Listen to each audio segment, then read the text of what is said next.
The following is brought to you by the Social Suplex Podcast Network. Hey, what's up? This is Jeff Cobb, and you're listening to Keepin' It Strong Style. Yo, this is Rich Latta from One Nation Radio. This is brought to you by the Social Suplex Podcast Network. We present to you the Ace of Podcasts, Keepin' It Strong Style. Let's go. It's the Ace of Podcasts, Keepin' It Strong Style. Covering New Japan, they ready to hold it down. Jeremy Donovan and the young boy Josh. Come and hit a job out in Barrio the Frogs. From the Tokyo Dome over to the G1. Social Suplex is the network where we can get it done. I'ma chill and let them have it, cause this is just an intro. Keeping the strong style, 6 stars from the get-go, boy. Yeah, from Tampa Bay to the Tokyo Dome, this is Keeping It Strong Style with your hosts, Jeremy Donovan and the young boy Joshua Smith. And thank you for listening. Welcome to Keeping It Strong Style, the Ace of Podcast on the Social Suplex Podcast Network. Jeremy Donovan here with the young boy Josh Smith and Chris Samsa from sportofprowrestling.com. On today's show, we'll preview the 52nd anniversary show and the New Japan Cup and cover all latest news in the world of New Japan Pro Wrestling. Please support our show by subscribing and following the Social Suplex Podcast Network or Keeping It Strong Style on the podcast app of your choice and leaving a rating and review. You can also get all the network's podcasts over at socialsuplex.com. Check out our Pro Wrestling Tees store, prowrestlingtees.com/socialsuplex. That's where you can get your official Keeping It Strong Style t-shirt. If you enjoy this podcast, please consider making a one-time or monthly donation by visiting socialsuplex.com/donate and click on the donate button under the Keeping It Strong Style logo. Josh, Chris, how you guys doing? Hello. It's New Japan Cup season, baby. The big young boy Bowski is here, locked and loaded. Is that a new mustache, or have I just not seen you in a while? You haven't seen me in a while. I've had it on and off for a while, though. Yeah, it's been going strong. Yeah, it's a strong look. Contrary to what El Phantasmo said about me back in December, this is a strong mustache. And shout out to Josh for carrying the ship last week, running the show solo. Yeah, it was nerve-wracking. Well, got a lot of positive feedback. Barry Walsh emailed in. He says, "Can I just thank you to Josh for going into the Bushiroad financially a little on the most recent episode?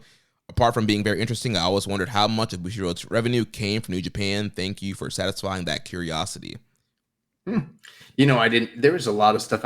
Here's my issue is I had a bunch of notes, but I mentioned on the show that I was recording in the dark. I don't know why. I just was like I don't know. I just thought it'd be cool. And then I couldn't read my notes. So there's a lot of stuff I could have definitely gone into that I just was going off the top of my head with what I could remember. Luckily, I've got a good memory, but yeah, hopefully we can do more of that stuff in the future. Yeah, definitely. That was cool. I listened in. Yeah, it's cool getting that info and getting the update on financials. So yeah, definitely cool stuff to bring up. So before we jump into talking about New Japan Cup and anniversary show, real quick, we got to do the February match of the month and February wrestler of the month. So young boy, tell the fans who the match of the month is for February. Yeah, so this really was just a 2-match race this month. There was quite a few great performances, but I mean, 2 real big standouts, and that would be the Bullet Club War Dogs versus the United Empire in the what did they call that match? The Dog Pound Cage match. The Dog Pound Cage match, which was the main event of New Beginning in Sapporo, Osaka. But that is the runner-up because the runner-up on that evening is actually the match of the month, and that is the much beloved and heralded Zack Sabre Jr. versus Bryan Danielson rematch, which, you know, is just blow away. And if you haven't listened to our review, go back and listen to it, or just watch the match on New Japan World, because right now it's probably the match of the year in a lot of people's notebooks. So, you think? Yeah.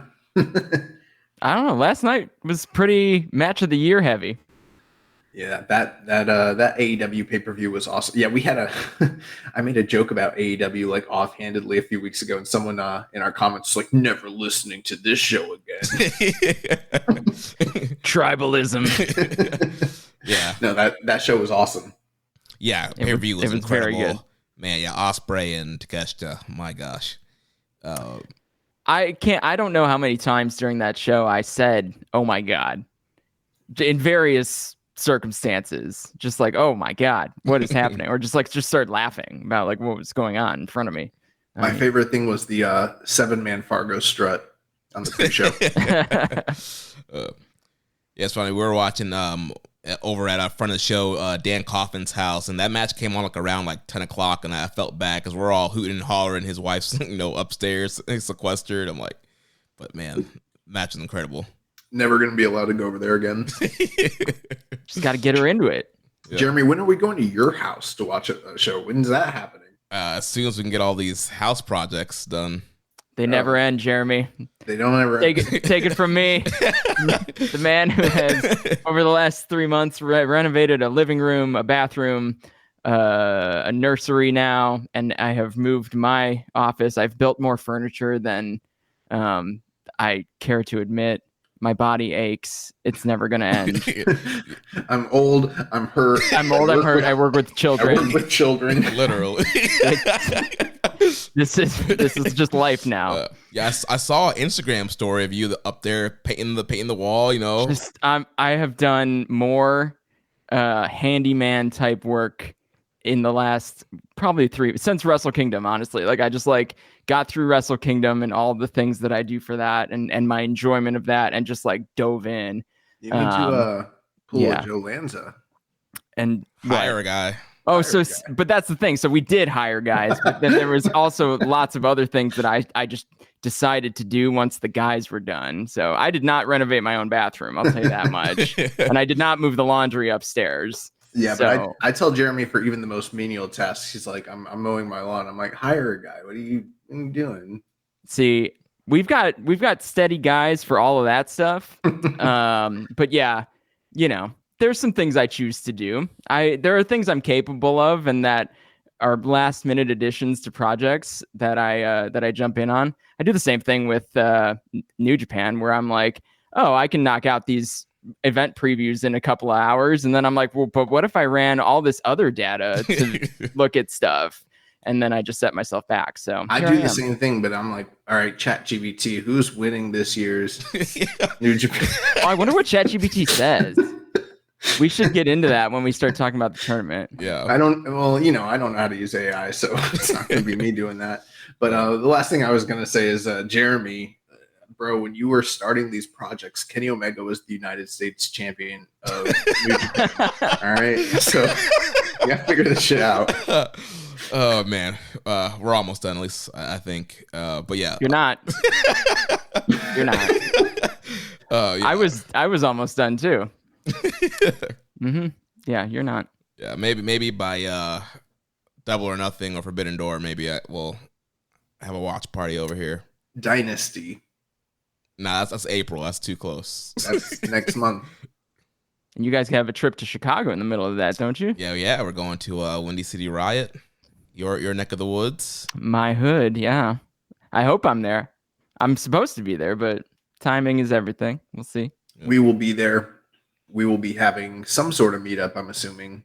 Planning on it. We'll think more about it. But I'm almost kind of like, yeah, I'm glad we're going. But I kind of, now that there's like the rumor that they're doing Forbidden Door possibly at Arthur Ashe, I'm like, damn, we should have tried to get credentialed for that. Yeah, not too late. Well, the thing is, those AEW credentials are tough to come by. Well, I mean, yes and no. I see some of the people that are in those media scrums, and they don't belong there. So I can't imagine it's that hard. We could ask, our good friend Rocky Romero, our good friend Matt Seidel. Bro, Matt can't even politic to win a match. He's not going to be able to get me into the media. Couldn't even beat Magnus. He can't beat Magnus. It's not going to happen. Oh man. But Last thing real quick, Wrestler of the Month, we're going with Hanare. Hanare had that incredible match with Gabe Kidd. That's definitely going to be a strong style fight of the year contender in our awards come award season towards the end of the year. Then also, he was in the dog pound cage match, got his wig split, almost died in the ring, in the cage, like as much blood that was coming out of his head. But yeah, somehow was able to rally back and come back and do the spots and be a part of the finish. Yeah, I think there's some of you listening that are like, well, what about Gabe Kidd? He was in both those matches. Did he almost die? Did he almost die in that match? No. So that's the difference maker. Yep. So shout out to Hanare, February Wrestler of the Month. So now, and he might actually be listening. So actually, congratulations. Hanare. You just never know. We had a question here from Wukong 901. Who y'all got for the cup? Which will be a perfect question to lead us into talking about New Japan Cup. So we got the bracket up here, and so as tradition, as we've been doing, last several years with Chris on the show, we'll talk about New Japan Cup, look at these brackets, give our predictions, thoughts about everything. So I guess let's start off with just overall thoughts on the field of New Japan Cup. I think it's wide open. I think that I'll just throw it out now. I'm running the Sport of Pro Wrestling Bracket Challenge. So if you haven't entered that yet and you happen to be listening to this before the anniversary event, go to sportofprowrestling.com and enter the bracket challenge, because it'll help me provide some data to the broadcast team to make it sort of a gambler's delight. I'm filling it out now. All right. Yeah, get on it. I have not filled out a bracket because every time I fill out a bracket, humble brag, I win. So, But it was just once. But that was the only time. So every time. We said every time. Every time. The first and only. Whatever. I submitted one, and as soon as I did, I was like, that bracket's wrong. I mean, here's what I'll say. A lot of people have Zack Sabre Jr. versus David Finlay as the final. It's a very white final. I don't know. It's a lot of white men. Too white. It's too white. It's pretty white. But other than that, there's not a ton of big trends here. So Zach is the heavy favorite if we're looking at the betting line. A lot of people, 40% of people, 39% of people think Zach's winning the tournament. But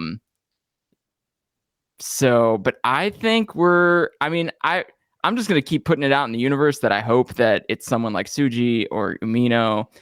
Here's my thing is that I don't think the winner of the New Japan Cup is going to win at Sakura Genesis. Mm-hmm. I think either way, I think the match with Moxley and Naito at Windy City Riot is sort of a tell on that, but they're protecting it pretty well in the sense that they're not calling it a championship match. Very New Japan, right? That's very much how they operate. Mm-hmm. And honestly, that match sells even if it's not a championship match, but I think it's more interesting if it is. Yeah. So it's worked in their favor because we've advocated that they should do this for years, and they've always shied away from it. And now that they're doing it, you can see the upside to doing this, because it actually adds more suspense to the potential outcome of this tournament. Right. But it might also make people very upset by the outcome of that match at Sakura Genesis. Yeah. Because people want to see a championship match. People want to say they've been in the building for an IWGP championship match. Listen, 2024 New Japan does not give a fuck about the feelings of the fans. They're pissing us off all the time, left and right. This is far from the most egregious thing they could do to us. It's a fair assessment. It's a fair assessment. So all that to say, I have no clue what's happening with this tournament. But I can only speak for the people at this time. I'll say this. It's been nice to have a week or so of kind of being off from having to watch New Japan. So having that little reprieve, and then we're going to get into the whole tournament. I'm going to be as positive as I possibly can. I do think there's upside to this tournament, but that opening lineup of matches they have for the anniversary show is not inspiring me, especially after watching that AEW pay-per-view, to jump into, Yujiro and Toriano. So I'm like having to figure out how we get past that kind of bullshit. Those are some of the most experienced New Japan Cup competitors. You sound like Bret Hart being like, "Who are you to doubt El Dandy?"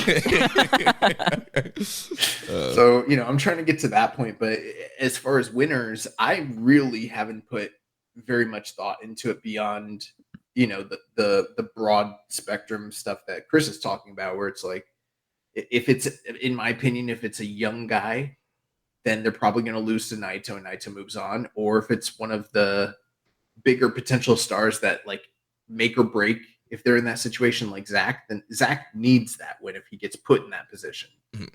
Yeah, it would be detrimental. Right. If he lost. Right. That's why I think Zach winning is not the right call, because I think the next time he's in that circle in the world of the IWGP World Heavyweight Championship, he needs to win it.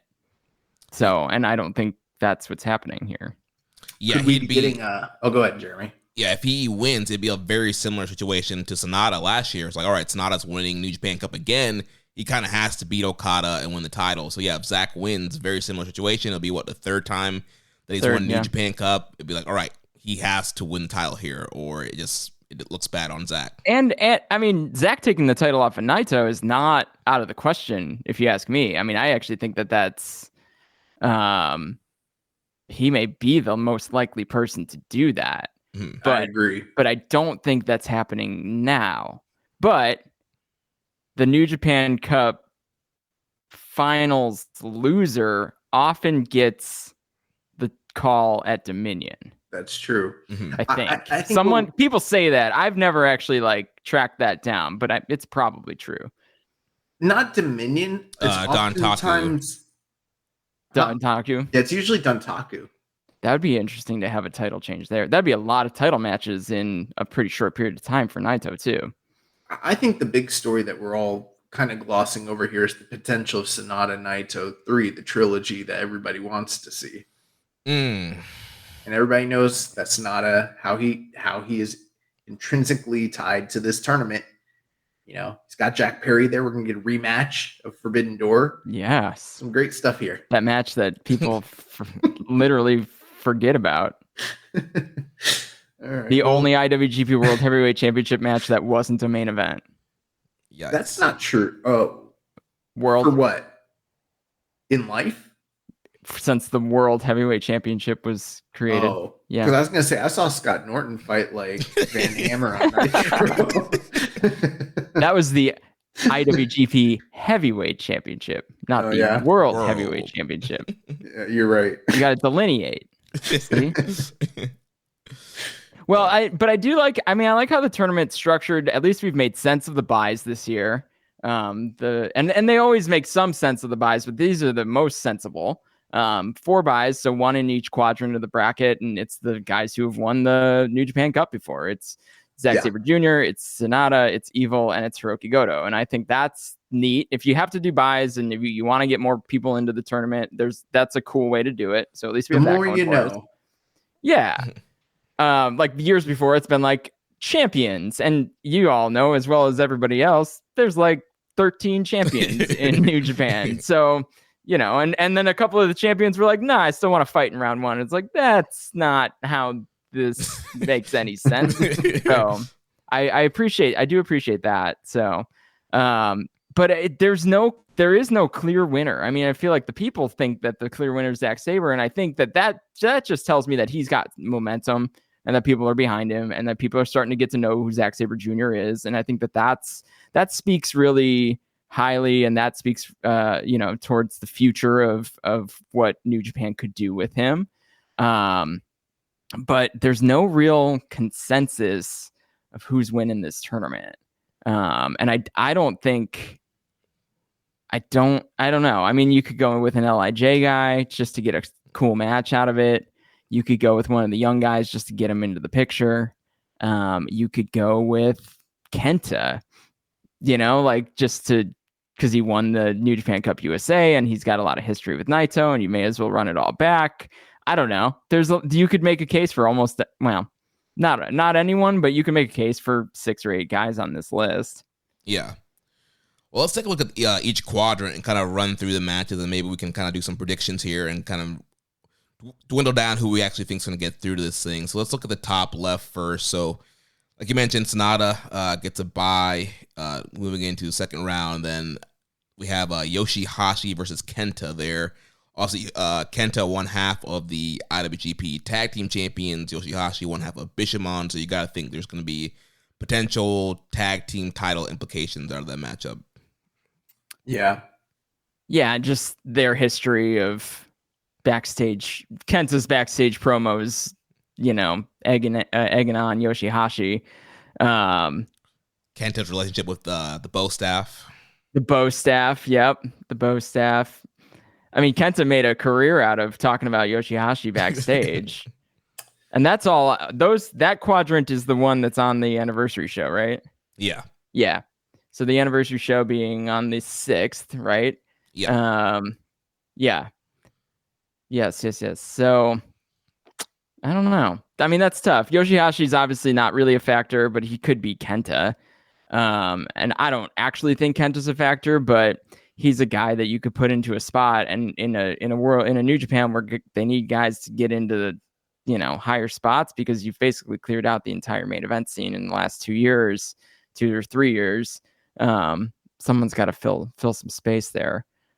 This is only Kenta's 3rd New Japan Cup, so I don't know what that says. Well, what kind of pisses me off here is you got Yoshihashi and Kenta facing off.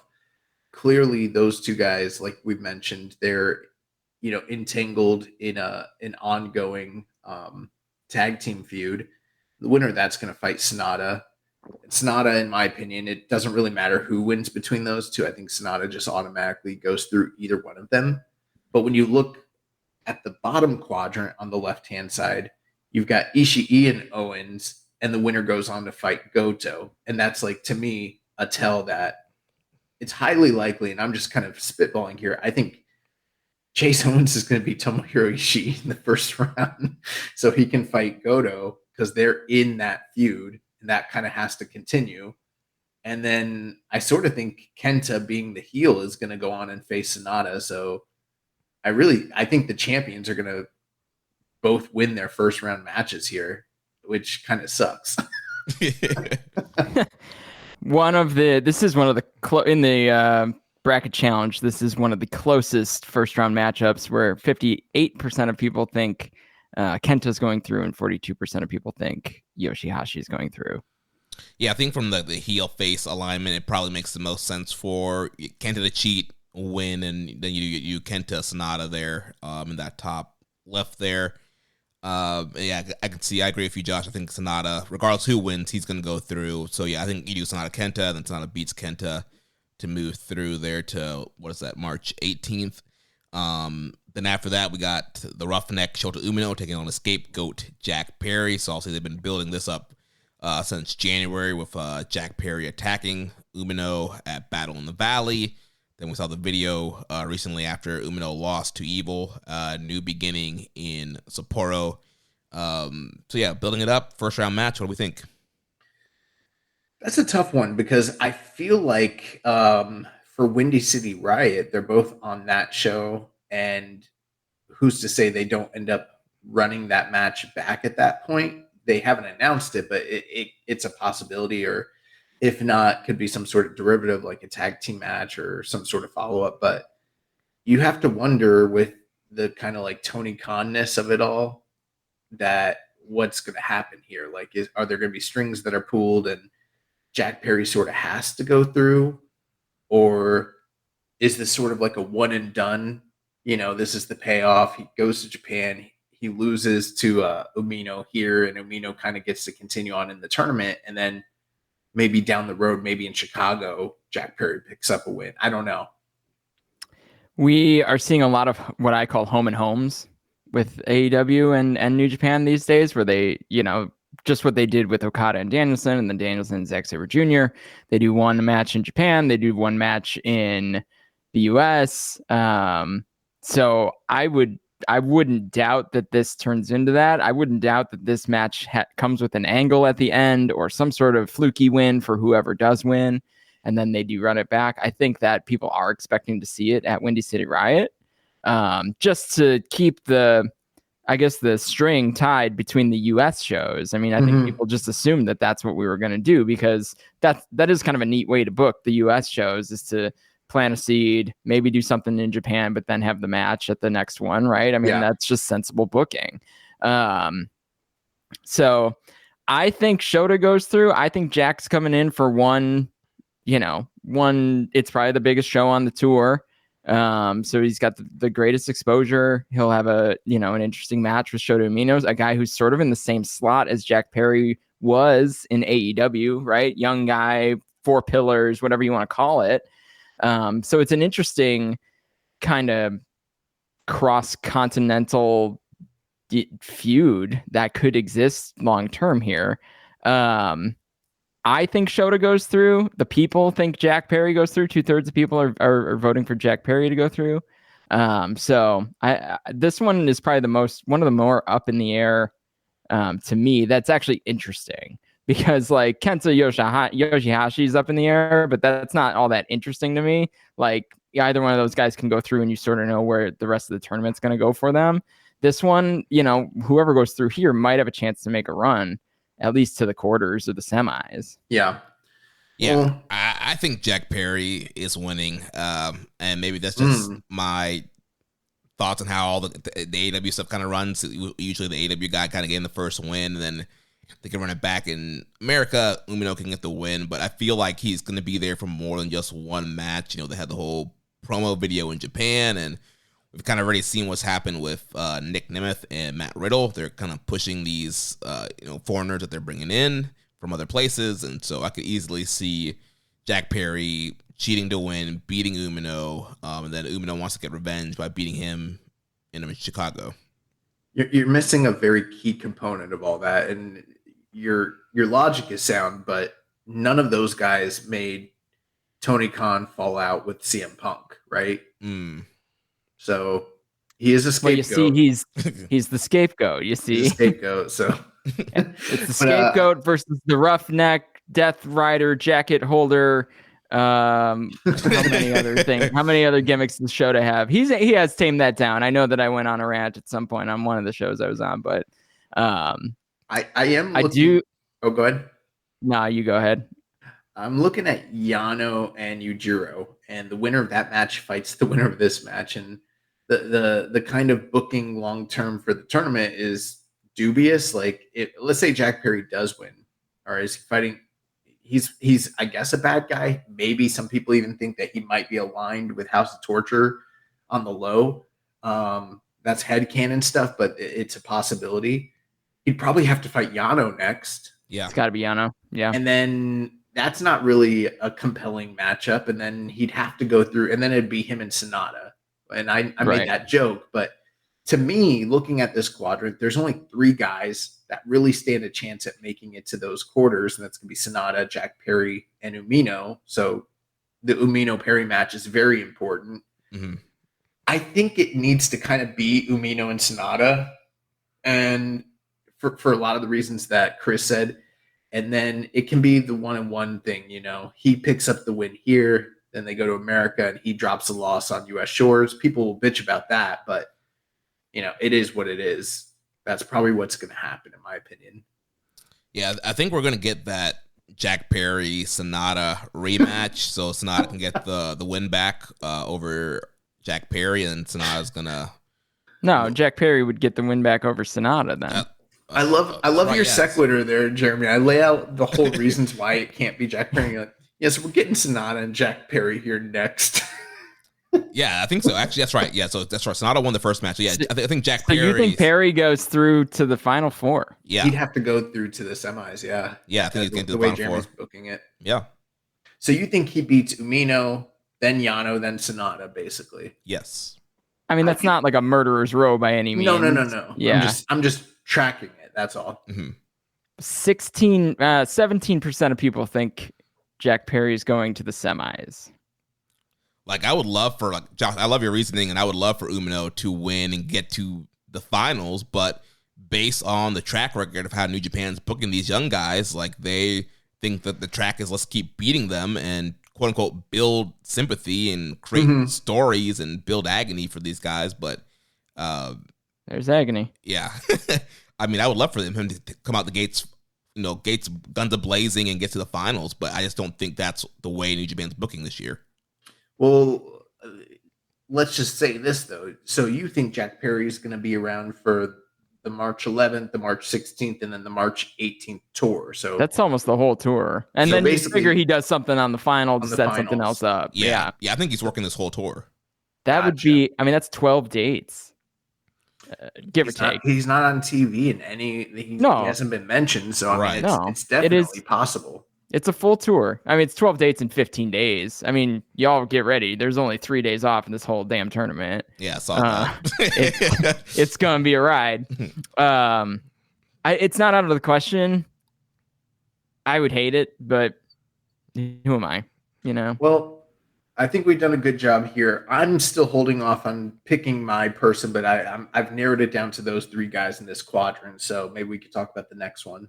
Yep. So bottom left there, we got TJP versus David Finlay, Tangaloa versus Great-O-Khan, Tomohiro Ishii versus Chase Owens, and then Hiroki Goto getting the bye, being a former New Japan Cup winner. And like you mentioned, Josh, it is kind of a little murky there at the bottom with Chase and Ishii the first round. Well, especially with the tag title feud, does make you think, Chase is going to get the, I don't know if it's an upset or, well, his fans will probably be upset that, Chase. Sort of an upset. Yeah. Someone will be upset. I mean, he cheats and he's the IWGP Tag Team Champion right now. So, yeah. I mean, I don't think that, it's not like Chase couldn't do, like, him losing wouldn't really hurt anything, but because Goto is the guy that's standing next, would I love to see Ishii and Goto? That would be awesome. Mm-hmm. But I think we're getting Chase Owens versus Hiroki Goto via some sort of shenanigans, which Ishii's been eliminated in the first round 3 years in a row. A lot, yeah, and that was the other thing I was going to point to. He loses in the first round like often. Yeah, he had like a really good run where he had a couple of semis. He's got. Let me do this. Let me do this live. Let's see. 2006 lost in the first round. 2007 lost in the first round. 2008 lost in the first round. 9 second round. 10 first round. 14 first round. Let's see. Then 18 and then 21, 22, and 23. So lots of first round losses for Ishii in the New Japan Cup. That's not a great start. Chase Owens has only lost 50% of his first round matchups. So he's only been in the tournament 4 times. So, but I think you're probably right. We're probably doing the tag team title thing where Bishamon earns themselves a shot. Unless you wanna throw Ishii and Yano into the tag title mix. I don't. This quadrant is dire. Outside of Finlay, this quadrant is dire. Yeah, I haven't done a lot of deep digging, but I see why the early, negative comments, people were like, the left side of the quadrant is just the shits. And I'm seeing why now that we're digging into it a little bit deeper. I'm like, ooh, because it's not even just who's in it, but it's the matchups, and then it's the branching storylines. You can see how it's all going to pan out. And it's like, well, geez. Tangaloa just found out he's in the tournament. Oh, really? Yeah, there was a tweet earlier today on March 4th that Tangaloa found out he was in the tournament 2 days ago. And I was like, my man, they were announced a week ago. So if nothing else, you should have found out then. Check your phone. Check your emails. That's awesome. So, and he's got Great-O-Khan in the first round, which I would love for Great-O-Khan to get a run. But I would be so shocked if Great-O-Khan. Here's the funny thing, right? Great-O-Khan is the KOPW champion, and normally you would think, okay, that's a ding ding ding red alert. Somebody might be picking up a victory over him, but it's like Tangaloa. Are we about to see a Tangaloa Great-O-Khan feud? I don't think so. And then I'm fairly confident it'll be David Finlay, and I just don't see David Finlay being a guy that's going to go for that title. So, like, O'Khan just being in this tournament, like, and the KOPW, it's a non-factor. But I think the KOPW kind of lives in its own universe anyway. It doesn't always. Look at G1s. Like those G1 doesn't build out KOPW challenges. But they have in the New Japan Cup. They usually do an angle at the final or something. But KOPW doesn't necessarily follow that. True, but in this tournament they've done that in the past. Sure, and you can see here they're not going to do it. So it's like, damn.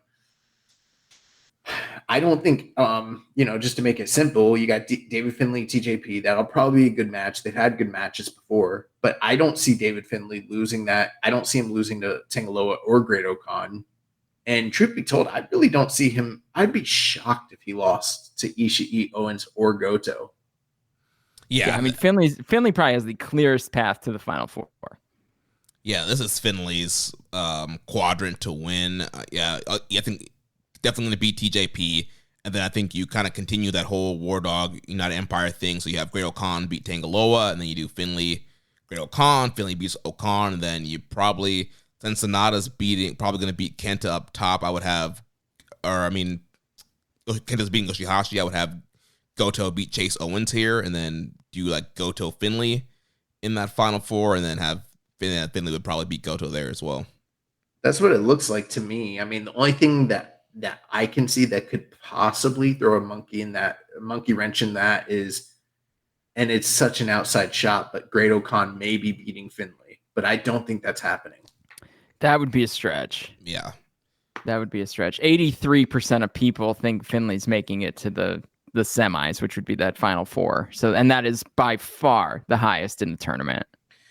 The other guy who could beat him, and it's always believable, is Ishii. Ishii, yeah. But Ishii would have to get past Owens. We're living in a world where he has, and even if Ishii gets past Owens, it's Goto. Yeah, but that would be sick. Don't get me wrong. I would enjoy the hell out of that, but I just don't think that's likely. But there's no reason to believe he wouldn't beat Goto. There's no caveat hanging over their head the way there is with the Owens Goto storyline. No, sure, but I just don't. They don't book a lot of intra-faction stuff in the New Japan Cup and anything. If there even is gonna be a chaos moving forward, I mean, it's chaotic. So it looks pretty clear to me. So here's the only problem with my booking of having Jack Perry go through up top is, so Finlay's definitely going through here. Then I would have a left side Final Four of Perry versus Finlay, which that's one of the problems. Yeah. Aside with the way you dismissed me earlier. I think Sonata or Amino goes out of the top. I'm feeling that as well. I've kind of got all three guys' names down, but I can't find a reason to put anyone other than Finlay's name down in this bottom quadrant as a realistic guy to get to the Final Four. Sonata and Finlay would be a rematch of the final too. Last year, and that would be then in the semis, which I guess they've done that many times before. Yeah. I mean, that's cookie cutter New Japan booking. Which would also mean we get Umino Sonata, which would be interesting because they did a G1 match, right? And that was one of the longer Sonata G1 matches. So at least there's some competition there. So but I feel like Umino needs that win over Sonata. Totally. That's the one thing that's kind of making me believe that he'll get to that point. But then, there's the Jack Perry truthers out there. They think he needs that rematch win. So you got two young guns that need to overcome the mountain that is Sonata. I don't think anyone's talking about that Jack Perry Sonata match. You don't travel in the same circles as me. All right. I know. I travel in circles where people are thoughtful and have. There's words out there. They're genuine. There's people. You don't know them. They go to a different school. So we're probably getting Finlay versus either Sonata, Perry, or Umino on that left side. That's what it's looking like. Then let's go over to the right side. So top right, we have Evil getting a bye, and then Hikuleo versus Bolton Oleg, Shingo versus Uemura, Callum Newman versus Gabe Kidd. I don't want to say anything too negative here because I see a lot of upside with both these guys, Hikuleo and Bolton Oleg. But was it the smartest idea to match them up in the first like really major singles match of Bolton Oleg's career? Like, is this the guy that you want guiding Oleg through that match? I don't know if that's if I'm booking that I do that. Maybe the other person's the guide. Maybe you've got the guide wrong. Oleg's good. Yeah, he is. I know he's good. But at the same time, like this is a huge step up in terms of like exposure and all that. And like usually this would be reserved for a guy like a Tanahashi and a hot up and coming in line. They got him in there with Hikuleo. Oleg was good in the World TV title match against Zach. But it's Zach. It's Zach. but that's the exact kind of guy you would expect him to be in there with like a Shingo or a Zach or something or Jeff Cobb. But they got Hikuleo in there, and this could be a real train wreck. It might be great too. It's like it could be someone could come out impressive. So any chance of an upset here of to make Bolton? Yeah. I don't think so. I would love it. He's got the black tights on. But what if he comes out in the singlet? They do like to do the thing at the New Japan Cup where someone changes their gear and like just graduates. Who have they done that with? Well, they wanted to do it with a certain DJ from Florida, but me? they had to put that off. I don't know. It'd be cool. Yeah. And I think waiting for excursions is kind of silly now. We've seen that they've got a lot of different options of how they're going forward with some of these guys, especially a guy like Oleg, who's like kind of a made man in its own way. He's got a built-in story. But I think Hikuleo's winning this match. If Bolton Oleg shows up with the lion mark, fucking singlet, then he needs to win this shit. He needs absolutely he needs to run through everybody. No, I think we get the standard booking here: Hikuleo versus Evil, which I don't know. Yeah, I think that's gonna happen too. Yeah, Hikuleo, Evil, gets some Bullet Club backstory. The Bullet Club lore freaks will love that matchup. Then we got Shingo and Uemura. Again, I would love Yuya to go far here, but I think Shingo's winning this one. Well, this is the first thing outside of Umino and Perry that like really gets me excited in the first round of the tournament. Yeah. This stuff. So, I mean, Uemura, he just had his head shaved. Who knows what kind of storyline character changes we're gonna have to go through in terms of that. But him and Shingo should probably be pretty freaking awesome. I expect Shingo to win, but maybe, who knows? You never know. I mean, Shingo's a guy that they do like to, kind of mug off a little bit sometimes. And maybe they have something for you more in this tournament. I don't know. Yeah, if Uemura wins the match against Shingo, you got to figure he's making a run. Because they're probably then reestablishing what his kind of character and skill set's going to be. Shingo has lost in the first round twice in the New Japan Cup, once to Sho in 2020. And then Hanari. And then Hanari last year, yeah. And then otherwise, though, he went to the semifinal against Zach in 22 and then lost in the final in 21 to Ospreay. So, which Shingo's an easy bet to go pretty far in the tournament. He's incredible. Is it the most exciting for me at this time? No, it was in 21. It was, that was kind of the timeline for Shingo. But I wouldn't mind it if Shingo made a run and won the tournament and had a great match against Naito. I think that sounds fun. But I don't think that's likely. Shingo is the one guy that is one of the established stars that could win this thing and eat the loss to Naito, and it would be okay. And given their rich history and the interfaction stuff, like, and his popularity and all that, like, that would be, they would do business. So it would fill some seats for sure. Plus, you have to figure Evil's the likely winner of the top portion of that quadrant, and the way that Evil screwed him in the G1 this past year, Shingo's probably looking for revenge. So that's plenty of history there. Yeah. That's an easy story. Yeah. In the quarters, yeah. Callum Newman and Gabe Kidd's gonna fucking rule.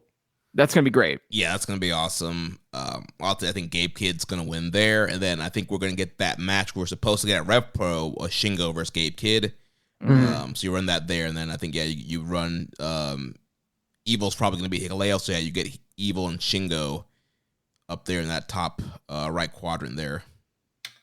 I think Shingo wins this bracket at the minimum, just because, of course you can never count out Evil. But Shingo wins, he moves on. He's in line for a never title shot, at the very least, coming out of the tournament off of that. Maybe he wins the tournament, who's to say? But yeah, I think Shingo's the guy here. 51% of people think Shingo's making it to the semi, so going to that Final Four. Yeah, so, which is the lowest of the quadrants. I will say that. So it's the least sure thing, because I think people have this one gets a little bit of a mixed bag of people betting on Evil and Uemura kind of in the mix there. So Shingo might have the least clear path, but I do think that there's reason to believe that Shingo's the guy that sits in that Final Four. What are the Hikuleo numbers looking like? That's a great question. Let's find out. I just wonder, because they gave him the big run in his block, in the A block, in the G1. Which kind of was surprising me, but you just never know. So 96% of people think he's making it out of the first round. And then only 13% of people thinks he's getting through to the quarters. And then you're at 3% to the semis, 1% to the final. And I think one person picked him to win the tournament. Bold. Yikes. Bold. less than 1%. That might be the smartest man in the room. You don't know. Right. That would be a decision. We keep saying to push the young guys. Why not push the young gun, Hikuleo? I would love for like Uemura and Kidd to be pushed through in this block, but it's hard for me to imagine that they're going to get the push over Shingo and Evil at this point. I think Uemura's arc's going to be longer.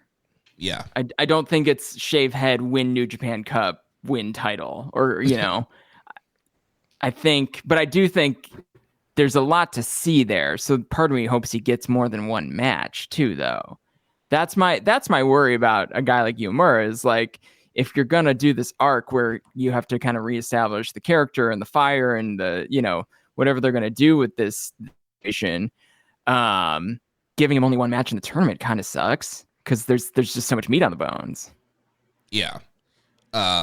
Spoiler alert, I got Shingo winning all the way. I put in the bracket for your contest, Chris. I have Shingo going all the way to the finals, and as soon as I did that, I'm like, that's what I want to see, but because I want to see it, they're not gonna do it. Jeremy, you always book what you want to see more so than anything else. Heart versus head, baby. I know. Well, I'm booking it. I'm just like, oh yeah, Shingo. Oh, beat. Well, I mean, but to your credit, he has the fourth highest percentage of people betting on him right now.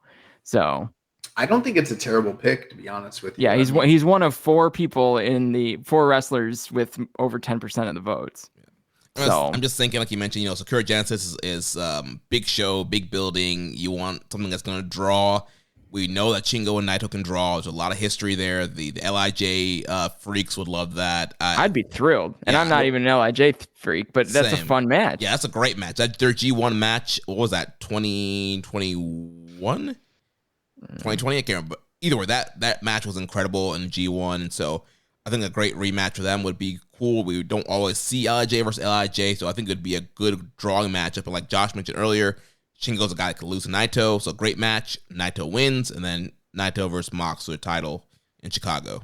There's very few matches that would come out of this tournament, with considering who's in it, where I would genuinely be stoked about the prospects of the match with Naito. but the Shingo match is right up there at the top. I mean, the other LIJ one is right up there too. Sonata, Evil. No, Tsuji. that would also be up there. Yes. Yeah, and we'll talk about that as we get to that lower quadrant. But yeah, well, I think we're there pretty much, right? Yeah. So bottom right quadrant there. So we have Yota Tsuji versus Jeff Cobb, El Phantasmo versus Mad Mikey Nichols, Taichi versus Ren Narita, and then Zack Sabre Jr. is getting that first round bye. Tsuji Cobb should be great. Meat. Yeah, Yes. that one's gonna be great. It's a tough one to call, actually. Yeah. I think it's on a more like macro look at this tournament. I think it's really unfortunate that they didn't put Tsuji, Narita, Yumura, and Umino all in different quadrants, just to give people the hope that that's the final four and that we're going like we're lighting the fire behind that generation. Yeah. Even if it didn't happen, you want people to start to talk about that. And putting Narita down here in the same quadrant as Tsuji, I thought was disappointing. When kind of that little breadcrumb is right there where you can put them all into different quadrants, sort of like if you put them all into different blocks of the G1, something like that. So this is, I think that's a little bit unfortunate, a little bit of a bummer for me that that's not even on the table. But it wouldn't surprise me if you get to that quarterfinals and you've got Narita versus Tsuji. I think that would be interesting booking, because then Tsuji would go through Cobb and then probably El Phantasmo to get to the quarters, and Narita can go through Taichi, and then he and Zack have good history, and Zack could get bounced real early here, and then you got Tsuji Narita in that other quarterfinal, which could be, I think that would be booking I would bet on. Well, something you brought up there, you got at the bottom, Zack is getting the bye, and Taichi versus Ren Narita, the winner of that match goes on to face him, and there's a lot of people clamoring for the Dangerous Techers match to finally happen, but this company is all about heat right now. And I think they're going to have Ren Narita beat Taichi, and people be like, what the fuck are we, it's one of those damned if you do, damned if you don't things, because it's like they should be pushing the young guys, but everyone's talking about how Taichi is being underutilized in this current climate of New Japan. So it is what it is, but I think they're probably going to have Ren Narita beat Taichi and dash the hopes of everybody that wants that Dangerous Techers reunion match. There's a lot of people in kind of the New Japan circles that really wish they would just give Taichi a little run. He doesn't need to win the title, but like put him in that scene. The cup could be a way to do that. I think it's a long shot, but I don't know. When I was watching the Taichi Shingo match in Sapporo, my first thought was, can we get Taichi a title match? Yeah. With Naito? I mean, that'd be great. Yeah.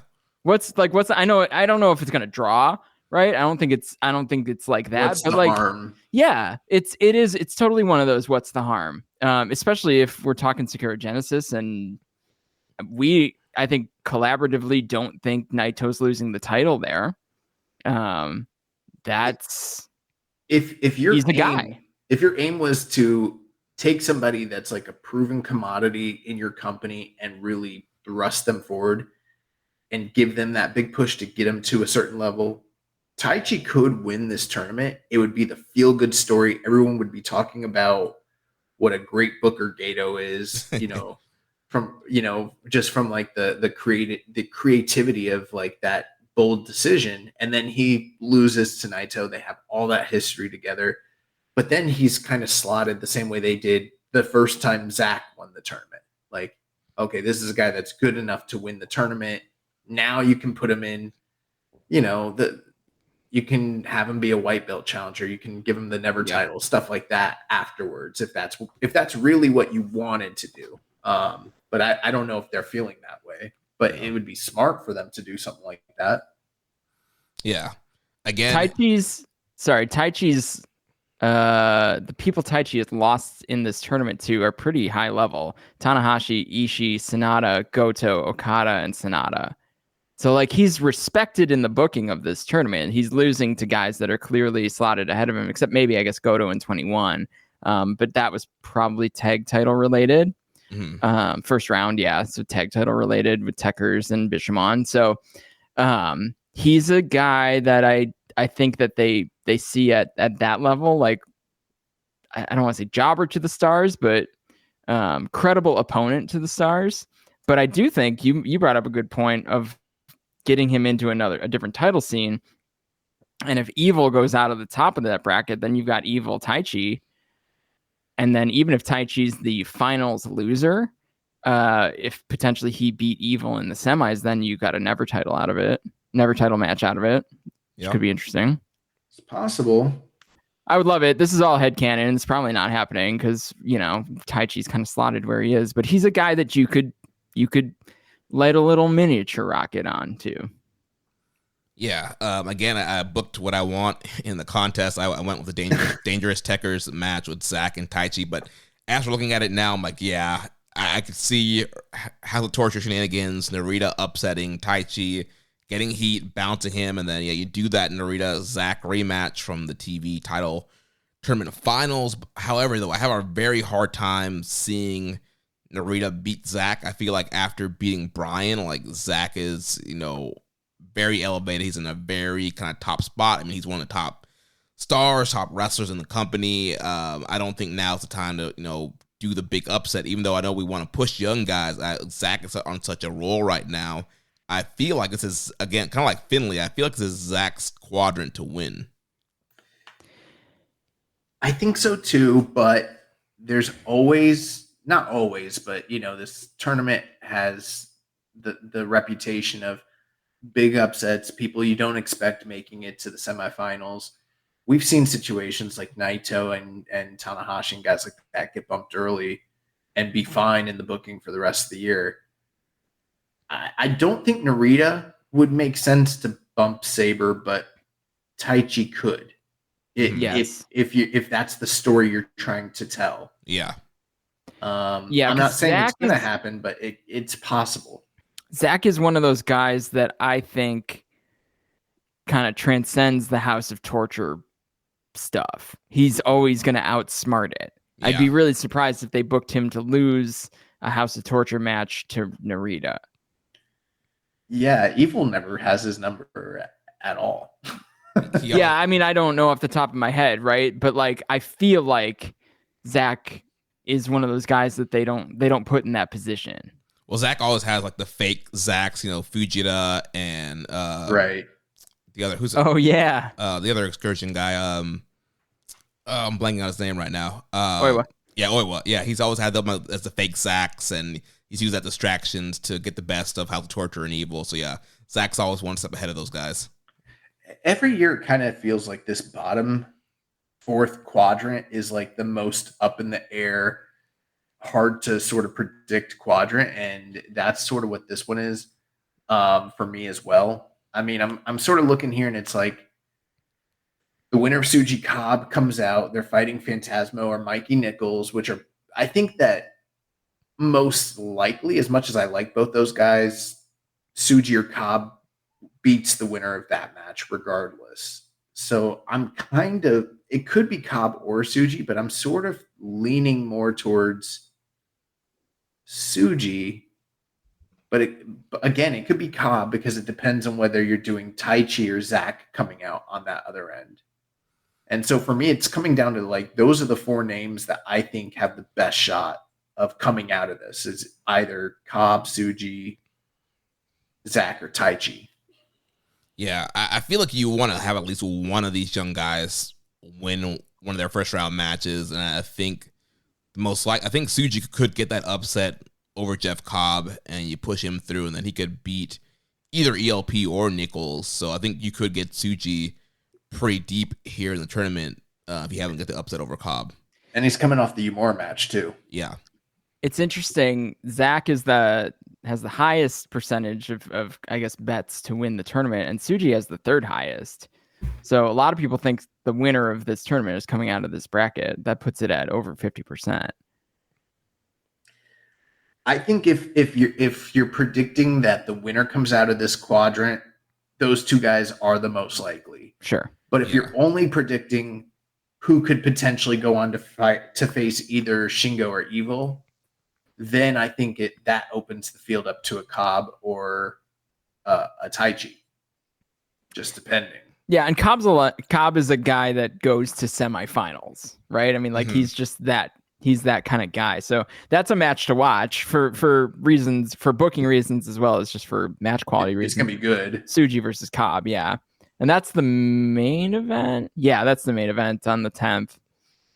This bottom quadrant, not just from unpredictability, but in terms of the matchmaking, it's the best quadrant of the tournament right now. Yeah. I think ELP and Nichols is going to be a sleeper match there in the opening round. Yeah, they'll have a good one. Well, the flight's shorter from Australia, so we got costs and global warming to worry about. Yeah, so I mean, the way it's looking like, just to kind of simplify things, I'm guessing that we're going to get Finley versus either Shooter, Jungle Boy, or Sonata. And then on the other side of things, you're getting either Shingo or Evil versus Zach, Tsuji, or less likely Cobb, Taichi. So what are we thinking? What's our final fours and what's our finals and who we got winning this thing? So I think the best thing to do would be on the right side to have Shingo and Zach get to the final four, run that back. They always have incredible matchups. Either of those guys are credible threats to Naito. So I would go, Shingo, Sabre there, and I would have Shingo beat Sabre just so you can save that Sabre title win down the line, because I think Naito's will win, keeping the belt going into Chicago. So I wouldn't want Zach to win and then lose to Naito. So I think you have Shingo beat Zach here, and then Shingo go to the finals on the right side. My final four is Umino, Finley, Shingo, Zach. And I think my final... What did you say yours was? Umino, Finley, Shingo, and Zach. That's what I have. Great. I mean, it's like both booking for me, because I feel like those semis would be awesome, both of them. And I think it's plausible. Like, it's plausible booking. And I think Amino's probably the guy that they're elevating the most, even though he lost that Never title match. Of the Reiwa 4, as I like to call them. I mean, people want to call them the Three Musketeers, but you got to include Yomura with that group. So Umino Finley would be a good match. Here's my only problem with this, and kind of why I've tried to keep it open ended, is because, like, man, it's kind of chalk. Well, if it was truly chalk, it'd be Sonata, Finley, and Shingo, Zach. Mm-hmm. I think, like, Shooter going through could happen, if he wins it all and then he loses to to Naito, and maybe that's what they're doing. I don't know if that's the right way to go about it. Finley just lost his title. Maybe he's failing up, but if he's failing up and him losing again is not going to do much for him. And I feel like Zach would have to beat Naito. So to me, Shingo's the most logical winner in that situation, but I don't know how likely it is they actually do that. I'm almost kind of wondering if Taichi is actually going to win this thing. I know it sounds so far-fetched, but I'm like, maybe it is just going to be like either Tsuji or Taichi. Tsuji would be interesting. I mean, I would love Tsuji, because I love intra-faction matches, and especially for a title. They've been teasing it. I feel like it's interesting. Well, right. So Tsuji keeps talking about being at least willing, right? Mm-hmm. So I think that's worth exploring. I would be way, way, way into that. Plus, he could plausibly beat everyone else down in that quadrant. Yeah. Here's something Kind of established that way. Here's something I just thought about. So we all think Finley is getting through. What if, Finley just lost to Nemeth, lost his title. You want to get Finley's heat back. What if Finley wins this whole tournament, beats Naito, and he's the one that says, I took away your title match of Naito and Moxley, and gets heat going to Chicago? It would just feel like are you guys really going this route with your company? Like this feel, I remember a time when we used to like lambaste WWE for being like the heat company. Like everything was about getting heat all the time. Like, is that the route we're really trying to go to revitalize this company? Is just anger everybody all the time? Like, I don't know. That's not the route I want to go, but that's clearly what the booking's been about for a while now, is heat. It's clearly an option. Yeah. Not like the option I want, but I just want to throw it out there so we discuss all possibilities. Because then that also would open up the door to Moxley being pissed that he didn't get a title shot, and then you do Moxley and Finley, right, somewhere along the line. History there from there's pretty clear history there. At this point, the only thing I can say, and it's like you said, Chris, this is a pretty open-ended tournament. On the right side, the four guys that I could see going through are Sonata, Jungle Boy, Shooter, and Finley. And on the left side and on the right side, Shingo, Evil, Zack, and Tsuji, with Cobb and Taichi being like the low-end outliers. Cobb and Taichi are guys that I could see going to a semi. Right. Yeah. And that's kind of where I'm at. It's hard for me to this is probably the first year where it's really hard for me to nail down what's really going to happen here. Well, that Moxley match really throws a wrench in things. I don't care if that's a title match. People do, though. I don't. In fact, it's going to be cool. Yeah. It almost complicates things if it is a title match a little bit. Whereas if it's not, totally, then you just know Naito's going to lose. Well, if it's not, that means Naito got beat a week prior, and probably there's some sort of post-match beatdown thing, and then he's they've written the reason that he can lose that match, which would be unfortunate if we're being honest. He's not beating Mox in the U.S. in a non-title match. It's just not happening. It doesn't matter what the reason is. Period. Yeah, right. But in a title match, he's probably winning. Probably 80-20 probably. Yeah. In Moxley's promo, he specifically said, I want to reach the mountain of beating Naito. He never said I don't think he said anything about wanting to challenge a world champion. It was all about just challenging Naito in general. So I think there's definitely plausibility. There's reasoning there just to do a big grudge match there, first time special match versus it being a title match. I really got the sick feeling in my stomach that we're getting Finley the winner here. It would be sensible when it comes down to his history with this tournament. Sorry, I'm pulling up his track record here. What night is he on? Darn it. I'm a mess, guys. I do find it hard to imagine. I mean, he made the semifinal. He lost to Ospreay in 21, and then he lost the final to Sonata in 23. Right, so if we're doing the step up thing, he would win the tournament probably by going through Sonata in the semis, and then going on to the final and beating anyone. Shingo probably. Yeah. I mean, it could be Zack, but they really so rarely do the all foreigner finals in a big tournament like this. Yeah, there's going to be at least one Japanese talent here in the finals. So yeah, Finley Shingo is the finals that I booked on the contest, and I think that's probably where they're going to go. So you got LJ versus Bullet Club, but yeah, I definitely think there's a good chance Finley could win Bullet Club leader. You want to rebound him from losing to Nick Nemeth, and then continue to try to elevate him by putting him in that big main event spot against Naito. For me, what I would like to see on the left side, the only guy I want to see go through just from a pure fan enjoyment perspective is Shota Umino. Mm-hmm. And then who he could face on the right side. That's pretty. They could be Shingo, it could be Zach, it could be Suji. I would love it. Oh my god, if they did him and Suji, that'd be incredible. That'd be sweet. Yeah. It could be Taichi. Like I'd be fine with any of that, but any situation where we end up with a Sonata, Jungle Boy, and I like Jungle Boy, but I don't want to see him in the finals of the New Japan Cup or Finley. Like, though, I just don't want to see that at all, personally. It's not about you. It is. We're the ones who. I'm giving him 999 yen. It is about me.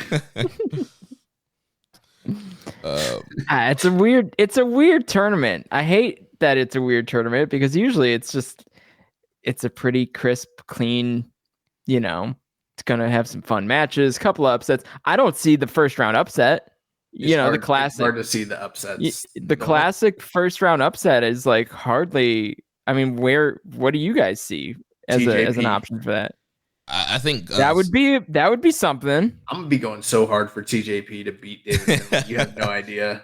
Does he come out as the Ashwang? I hope so. Then you know he's got a chance. If he comes out as Aswang, then yeah, let's ride. I think Suji beating Cobb is a pretty big first round upset. I know they're both almost kind of like upper mid carders, but obviously Cobb's more established.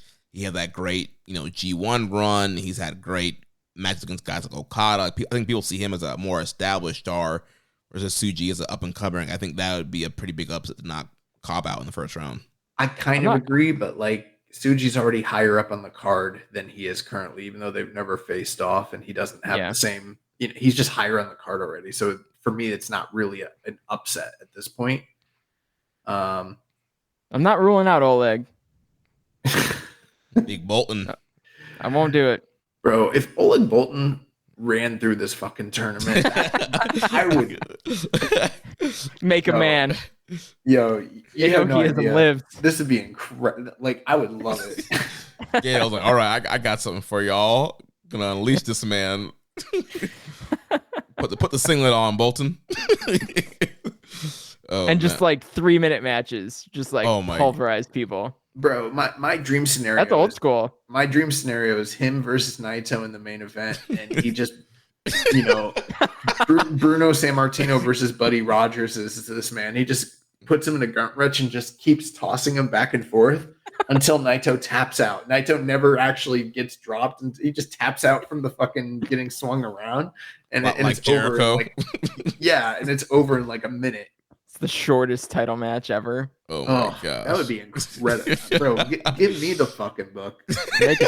Make a star. Make a star. That's all I'm saying is make a star. But at first round, I'm not ruling it out.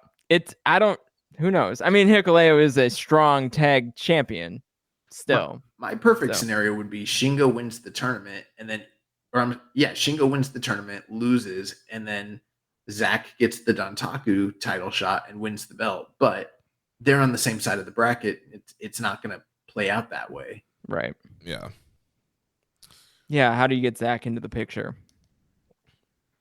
He's probably not for. What does Zach's year look like? Like where, All right, you sound like one of the question askers. Sorry.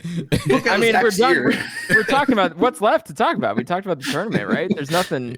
I know. We can go through the undercards and stuff, but we get those questions like, book out the rest of Zach's year.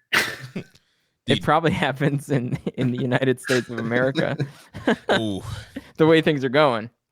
Whoa, no, I don't think so. He seems pretty committed. Yeah. I listened. He said he's a socialist and an artist, and he doesn't give a fuck about money. He's not leaving. Do you think he can win G1? Yes. I think so. Depends who the champ is. Yeah. Depends on who the booker is. Of the G1? Of the fucking company. I thought he was on Twitter now. That's what we heard. Yeah. We do have some questions here about the tournament. Rambo and Slam Pig says, which talent from the Royal Musketeers is going the furthest to the New Japan Cup? I am worried that all will lose in the first round. Oh, that would suck. That could easily happen. That could absolutely happen. Yeah. But I'll be bummed. I would be bummed. I'm going to say either Suji or Umino, but I'm anticipating Umino going the furthest just based on what I'm seeing. God, I would kill for an Umino Tsuji final. That would be. That would give me so much be an incredible hope. way. That would give me so much actual hope that we're doing this thing, and that I'm gonna love it. Let me ask you this: if the cost of getting Umino and Tsuji in the finals was having Umino Finley and evil Tsuji in the semis, is that worth it? Absolutely. Yeah, it is. That's where you put the heat. You always put the heat in the semis. Because if that's a situation, we'll be like living on the edge of our seats, being like, yes, fuck, Finley and Evil versus our boys. Like, come on, let's go. But then you would almost figure one or the other was going through, right? Because that's the finals dynamic they would want. And you'd be nervous the whole time. But you would really want both of them. Yeah. I would love that. Damn. I'm sorry for planting that seed for everyone. Well, maybe someone's listening and they can take that suggestion. People listen.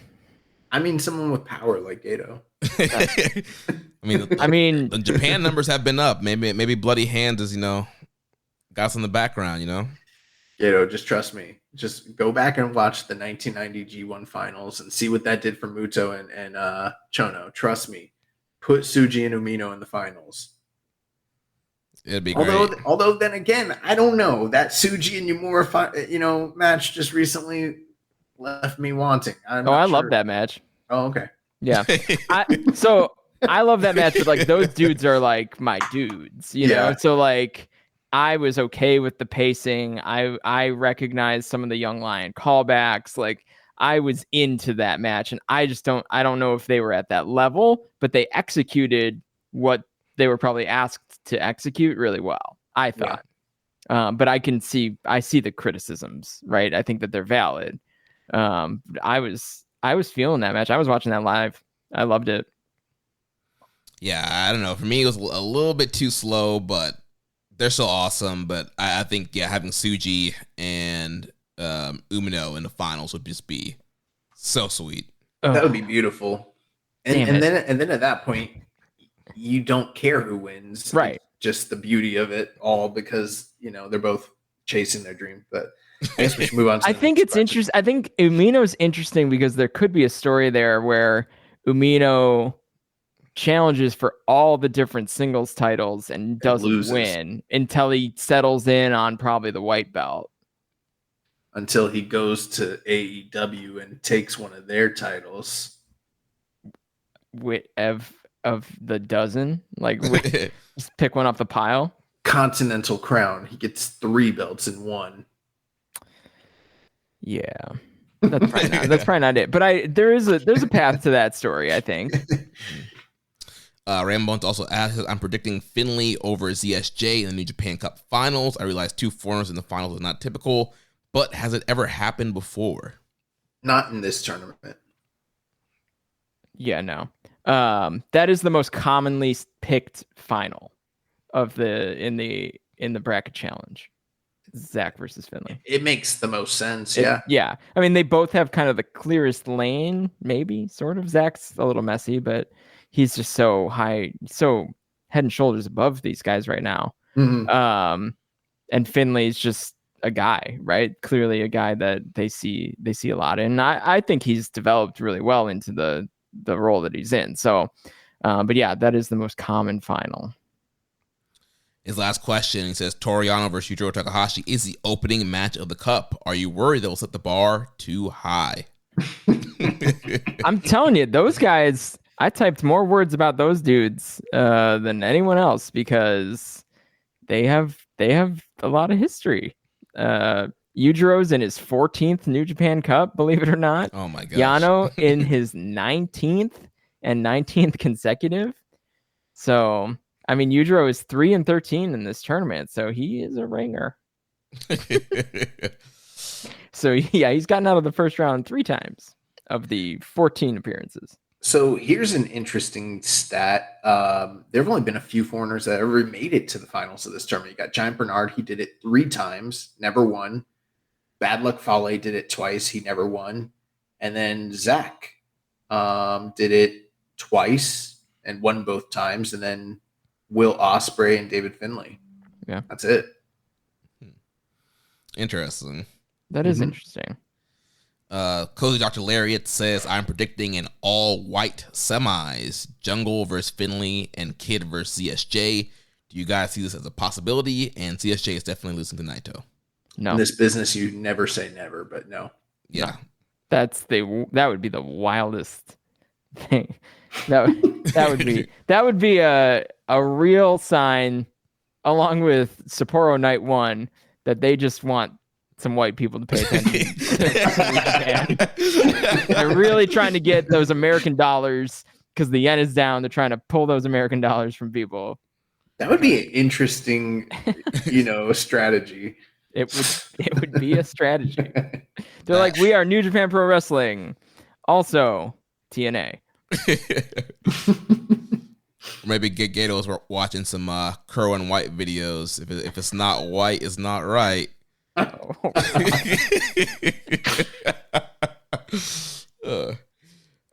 Next question here. The French Ted. How far can Jack Perry go in NJPW?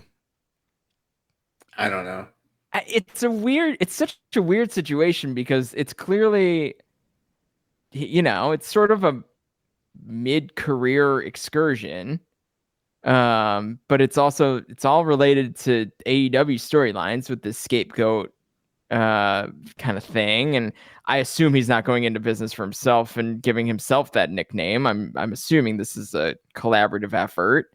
But I think it's cool. I think it's great that this is even happening.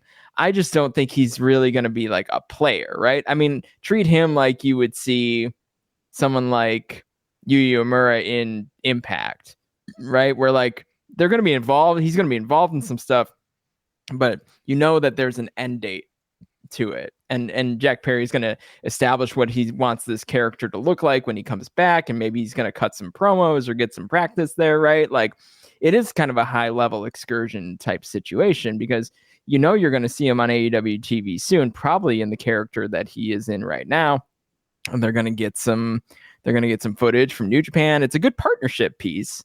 But I don't think he's going to be like Riddle or Nemeth where he picks up a title and has a run with it. I think this is more of a character building period for him. And I think feuding with Umino is interesting because Umino's got history with Moxley. So maybe Jack Perry comes back to AEW and does something with Moxley. Maybe Umino has a run in AEW or some sort of Forbidden Door story. Lots of options there. So how far can he go? I mean, if he sticks around, they could do a lot, but I don't think he's going to have the long term. By even long term, I mean like 6 months max.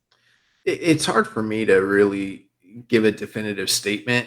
I've had criticisms about, the potential of Jack Perry just overall, especially kind of in the more so like in the viewpoint of how far he can go within like the confines of AEW and what his shortcomings are there. But like, we don't know what this guy in New Japan is realistically going to look like. We don't know what his character is going to be. We don't know what his work's going to look like. Some of the issues that I've kind of perceived when it comes to like charisma, mic work, and, crowd connection, some of that's kind of negated by being in Japan, where some of that is less important and in some ways maybe more important. And this might be, like Chris said, like a learning excursion where he's actually able to refine some of those aspects of his work. He's going to be working heel. We've never seen him work heel, which, I don't know if he'll be able to do as much athletic stuff. We did see him work. He's been heel like the last year. I forgot. Yeah, he did have the heel run in AEW. But at the same time, like, could he be a guy that could he go far in this tournament? Sure. Could he be a guy that sticks around reoccurringly for years on end and challenges for titles, maybe even holds some belts? Like, sure, I could see him even, if everything goes right, challenging for the world title. You just never know, especially with the way business is right now. But I'm not going to be bold enough to make those proclamations because we haven't even seen him have his first match yet. And I don't know if it's going to be a failed experiment day one. I have no clue.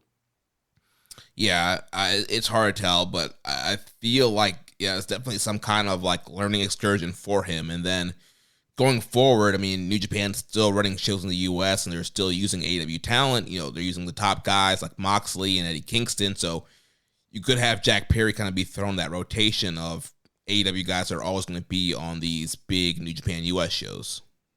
For all we know, this is like Jack Perry's dream. You know, like to go work in Japan. Like I've never heard him talk about that, but I've never heard him really talk about like his career aspirations. So maybe this is something that could be could be more long term. But I see this as being a rehab tour. Give him something to do. Give your partner something cool. And that's why like this could be one match in this tournament. It could be he could go to the final. Oleg Boltin versus Jack Perry. God, could you imagine some of the bumps then that Jack Perry would have to take in that match? What would be worse for him? Finals versus Oleg Boltin or finals versus Gabe Kidd? I mean, he's in for a long night either way. Yeah, I think the finals versus Gabe Kidd would expose him in more than one way potentially. Speaking of Gabe Kidd, Death Triangle 720 says, do you think the company will pull a curveball and have someone like Gabe Kidd win New Japan Cup? He's been making waves since his return, and he's one of the guys that should be elevated to a top heel status. I really don't think so. I would love it, but I really doubt it. And if he did, he'd have a really tough road to go through in terms of the way that his bracket is laid out. Yeah, I am pro Gabe Kidd, but I also do think that they're clearly committed to Finlay, and Finlay is they're not going to put Gabe Kidd through over Finlay, not at this stage. Yeah, and something Josh and I have talked about. A lot of these LA dojo kind of guys, like they're kind of the black sheep with New Japan management for whatever reason, and I'm also pro Gabe Kidd. I think he's awesome, and I think he should definitely be pushed to the top, but I don't think they're going to go all the way with him. But they gave him an easy first. He's going to get the first round. He's going to beat Callum Newman, and then from there he's going to have he's going to probably have Shingo next. Shingo, so, yeah, which will be sick. Yeah, that's going to be incredible. He could win that. He could, but then it gets messy. Yeah, you're going to put him versus Evil. Ugh. Yes. Bullet Club faction war. In a vacuum, he could beat Shingo. But in the context of this tournament, probably not. Yeah. Barry Walsh says, does the androids absent from the New Japan Cup indicate that the contract negotiations are not going well? Or is there an injury I am not aware of? Talking about Alex Coughlin. Do you guys want me to talk about what, or here's what I'll say. Like I'm not going to blow anything up or anything like that, but take this for what it's worth. Recently during the post-match comments, after the dog pound steel cage match, there was a very emotional moment where the rest of the Bull Club War Dogs walked off, and Alex Coughlin was there alone, and he kind of did in sign language like a tear-filled "fuck you," and then looked down and then looked back up and then did like "I love you," and like a goodbye, and then like walked away. And some people, we didn't talk about that here on our show, but fans kind of noticed that, and it almost seemed like a potential maybe send off. I don't know. It was very, very emotional though. The guy seemed like he had tears in his eyes at the moment. The one thing, and I guess people do know about this, was he had a pretty serious, injury the year prior that was career threatening. And that's probably the most I'll say about it, because I don't know anything beyond that. Maybe they're still negotiating, maybe not, or maybe that moment at the end of that match was something more that we are not privy to yet. Yeah, there's a lot of rumors about his status, a lot of rumors about him potentially retiring from the business altogether. I know he's worked some GCW dates since the Dog Pound cage match, so I don't know how valid those retirement statements or rumors are. So I just say, keep your eyes on it. There was also the comments from David Finlay post-match after he lost to Nick Nemeth and just prior to where kind of offhandedly, I hadn't seen anybody talk about this, but he was like, I just got news today that the War Dogs will never be the same again. And then he didn't elaborate. And it was like, what does that mean? He's like, the group's different now. It's changed. So who knows? Maybe that's tied to this. Maybe it is money related. I don't know. Yeah. Well, so that's the last question about that. So we have our schedule coming up. So 52nd anniversary show is coming up March 6th from Ota City Gymnasium. We got Tangaloa and Hanuma taking on Gray O'Con, Jeff Cobb, Mikey Nichols and Zack Sabre Jr. taking on ELP and Hikuleo. Goto, Ishii, Despy, and Bolton Oleg taking on Bushi, Hiromu, Shingo, and Naito. Then we got Cal Newman, Akira, and TJP taking on Finlay, Gabe Kidd, and Gato. Then we'll have Dick Togo, Evil, Narita, and Kanemaru taking on Doki, Sanada, Taichi, and Yuya Uemura. Then we'll have the first round matches that we talked about. Yano versus Yujiro, Kenta versus Yoshihashi, Jack Perry versus Shota Umino.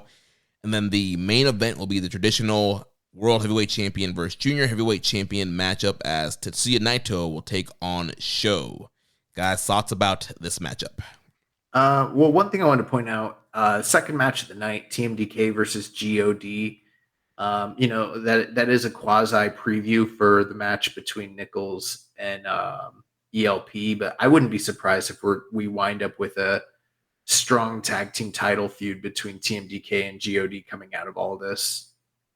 Yeah, Nichols could beat ELP as an upset in the first round to kind of go in that direction. Yeah. As far as Naito and Sho goes, I mean, I personally don't have any. What am I going to do? Am I going to wish and hope and pray that Sho shows up and they got their working boots on and they give us a classic? Like, that shit's not happening. Like, this is going to be a disappointment. It's going to be chock full of House of Torture shit. And if you're Dr. Cozy Lariat, you love that shit. That's cool. But it's not for me. So it is what it is. Yeah, Sho winning that junior title was baffling to me. Yeah, very head scratching. I guess is the story Naito and House of Torture? Should we be worried about Evil being the next challenger? I hope not. That's what this tells me. Usually you just run through the unit. But this is a special circumstance, but this could have been Naito Desperado. It could have been Naito Hiromu. If the story was going to be, if this was Naito Hiromu, I would think Tsuji or Shingo were going to win New Japan Cup. Because then it would just be, we're just going to do the LIJ stuff. Mm-hmm. Could have been Sonata Show in the Darkest Timeline. Yikes. Close the blinds. Yeah. Well, obviously Naito's going to win, but he's going to have to overcome all the... Yeah, it's going to be so contrived. Yeah, it's going to be all the House of Torture shit, which also makes me nervous. Like, could Evil win the tournament just so that we wind up with Evil and Naito again? Yeah, and you're scaling it, Ugh. He went through Sho, and then he gets... Yeah. Gross. Oh, sorry. Boy. That's a downer. So it'll be, you know what? If it was Sho when Sho was doing his miniature Shingo kind of run, this match would be great. Yeah. Sho is a guy who has decided to work smarter and not harder. That's something we should do on this show. A lot of funny faces and not a lot of physicality. Well, that's the anniversary show. Get into it. So we've got 4 more nights of New Japan Cup action, and I really don't think we need to read through all these, tag team matches. Like there's going to be a lot of preview tags on this tour, but basically on March 7th, that's our first official night of full New Japan Cup action from Corkin Hall. And on that night, you'll have Ishii and Chase Owens, Tangaloa, Great-O-Khan, and then the main event will be TJP versus David Finlay. March 8th from Aimee's Yamanashi. Tournament action is Hikuleo, Oleg Boltin, Gabe Kidd versus Cal Newman, and then Shingo Takagi versus Uemura in the main event. March 10th from the Baycom Gymnasium, we're going to have Taichi and Ren Narita, Nichols and El Fantasmo, and then Cobb and Tsuji in the main event. And then on March 11th, it will be the winner of Jack Perry and Umino versus the winner of Yano and Yujiro, as well as Sonata versus the winner of Yoshihashi and Kenta, plus a full card that has not been announced for that show just yet. So by the time this show comes back to broadcast or to record next week, we'll already have had 5 nights of New Japan action. Yep. So the second round will be starting by the time we record next And week. this tournament's only like 2 weeks long. Yeah. 2-ish weeks long, but it's 12 events, right? I think it's 12. Something like that.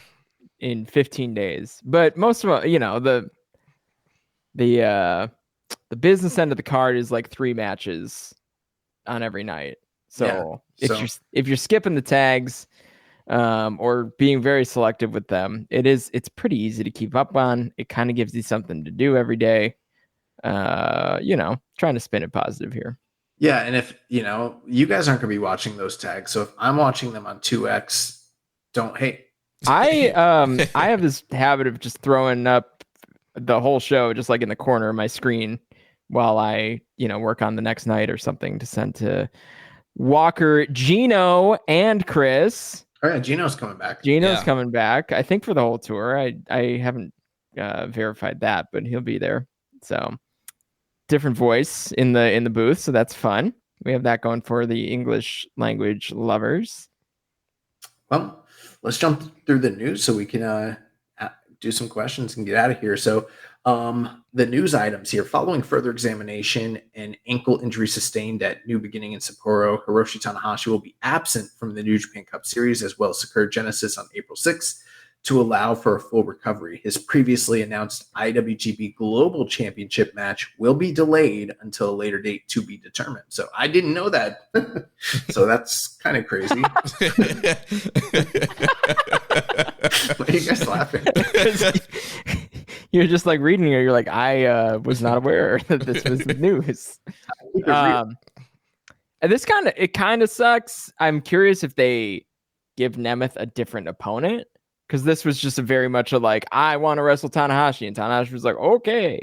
I don't think Nemeth has that many dates, and he's already used 2. So I don't know. We'll see. We'll see what this leads to. How do you have that information, Chris?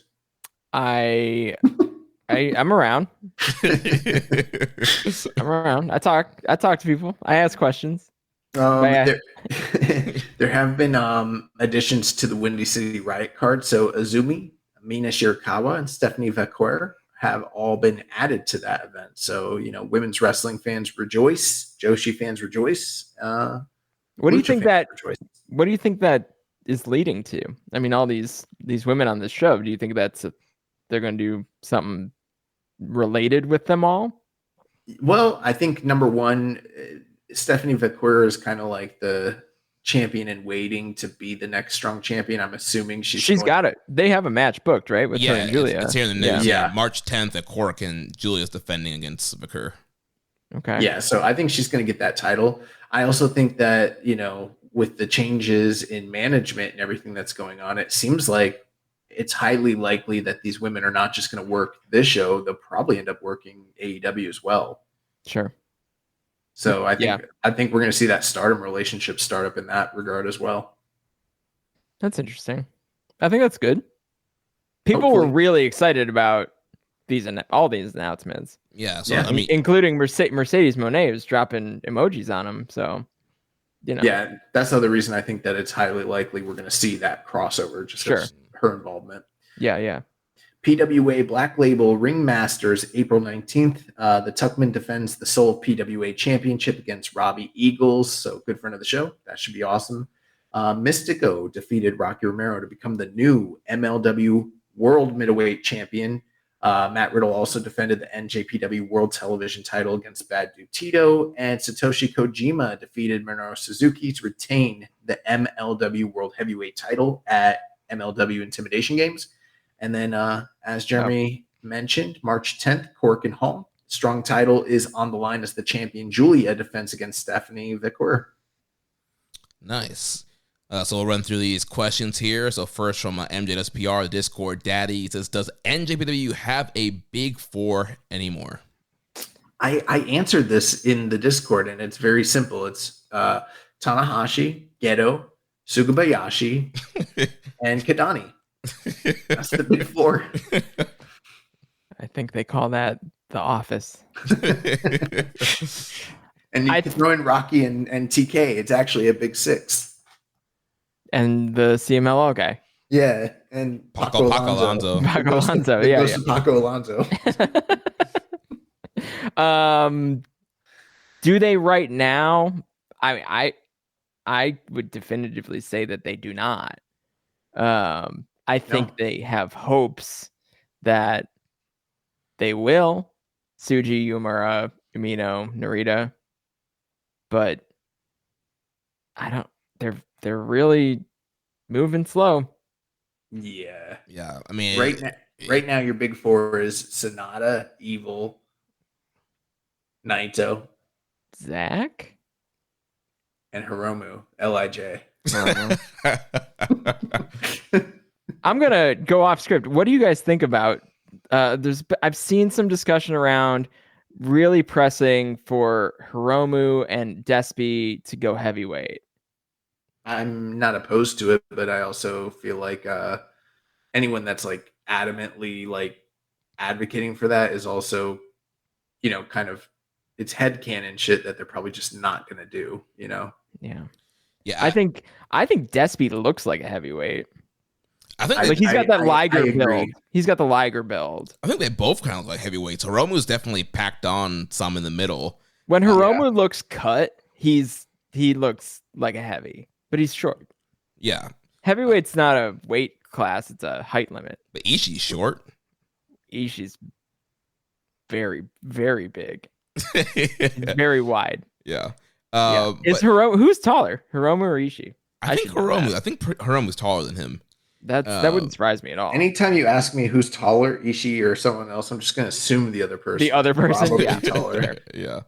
So to answer your question, like I think it could be cool to do. I think if you're gonna do it, you probably do Hiromu over Despy. I think Hiromu has experience in that, and he's a star. And so, I mean, I'm not gonna knock the door down and clamor that we need to have these guys as in the main event in the mix, but it could be cool. It could be fresh matchups. It could be something fun for them to do while they're not in the junior title picture. I'll tell you this, and this is somewhat kind of my hot take at this point, and I'm not alone in this view, I'm sure. But like when the juniors were having their hot streak in like the 90s and everything, like it was a really special thing that set New Japan apart and was like this huge business mover. But now it's not really so much that. And I feel like as much as I love that title and as much as I love the style and what it stands for and the history and the prestige and everything, either they need to main event and be pushed as top drawing acts on the same level as the heavyweights, or if you can't really do that, you need to get rid of the division entirely and just amalgamate everybody together. I know there's people that probably disagree with me, but it's like you've got huge stars that are being held under a glass ceiling for no reason other than perceptions. And it's kind of dumb at this point, especially since no one else in the wrestling world follows those rules. And so I feel like you either need to competently book to a way to where the juniors are as prestigious and you can see them on the same stage, which is an uphill battle because of how you've sort of educated your fan base over the last 40 years. But I think it's attainable. But if you're not going to do that, then you need to just integrate them just like everybody else does. That would also then eliminate the open weight division. Everything would be open weight. Yeah. Well, that's what I mean. So then why would you have the never? Right? It's this sort of snowball effect there. If at the end of the day it translates into everybody getting better opportunity, more money, sure. Oh, I hear you. Yeah, I hear you. I'm just I can devil's advocate against it by saying, well, then I can too. You're getting rid of a bunch of belts. I would be bummed by that because the junior division's really like best super juniors 94. Like that was one of the first tapes I ever got, like that was kind of my introduction. That and some death matches were my introduction to Japanese pro wrestling. So like, I love that division. I want it so badly to be what it once was. And, it's hard to say Hiromu at 34. Is he Liger? I mean, I don't know. I don't, he's a star, but he's a star in a certain, his lane is sort of thin. Like I don't know that he's got that wide reach that a guy, I don't know that he's not your next Okada. He's not your next Naito, right? Like, so what's the point then? I don't know. I get it. At this point, when you talk about the most highly pushed and successful juniors, it's going to be Sayama, it's going to be Liger, and a lot of people probably miss out on this one, but it's going to be Fujinami prior to those guys, and then it is Hiromu's like gotten to that status, but like you said, and it's kind of the reason why I feel this way, it's like we're missing out on the money that you could be making with Hiromu Takahashi as opposed to just relegating him to where he is. And it's always been my argument against the way they used Liger in the 90s. I always hear people be like, oh, well, no one complained about Liger, being stuck for all those years. And I'm like, well, maybe they should have, because they could have made a lot more money with the guy than they ended up doing. Yeah, there's definitely. He was the best wrestler in the world. Right. Yeah. That's why I think Despy's that's the play. If you want a guy that people obviously like, that can plausibly go heavyweight and wrestles a style that is definitely could translate to heavyweights, I think he's an interesting case. But yeah, both guys have kind of showed that they can hang with the heavyweights. Hiromu did a New Japan Cup, had a lot of open weight stuff during the pandemic. Despy had that great series with John Moxley.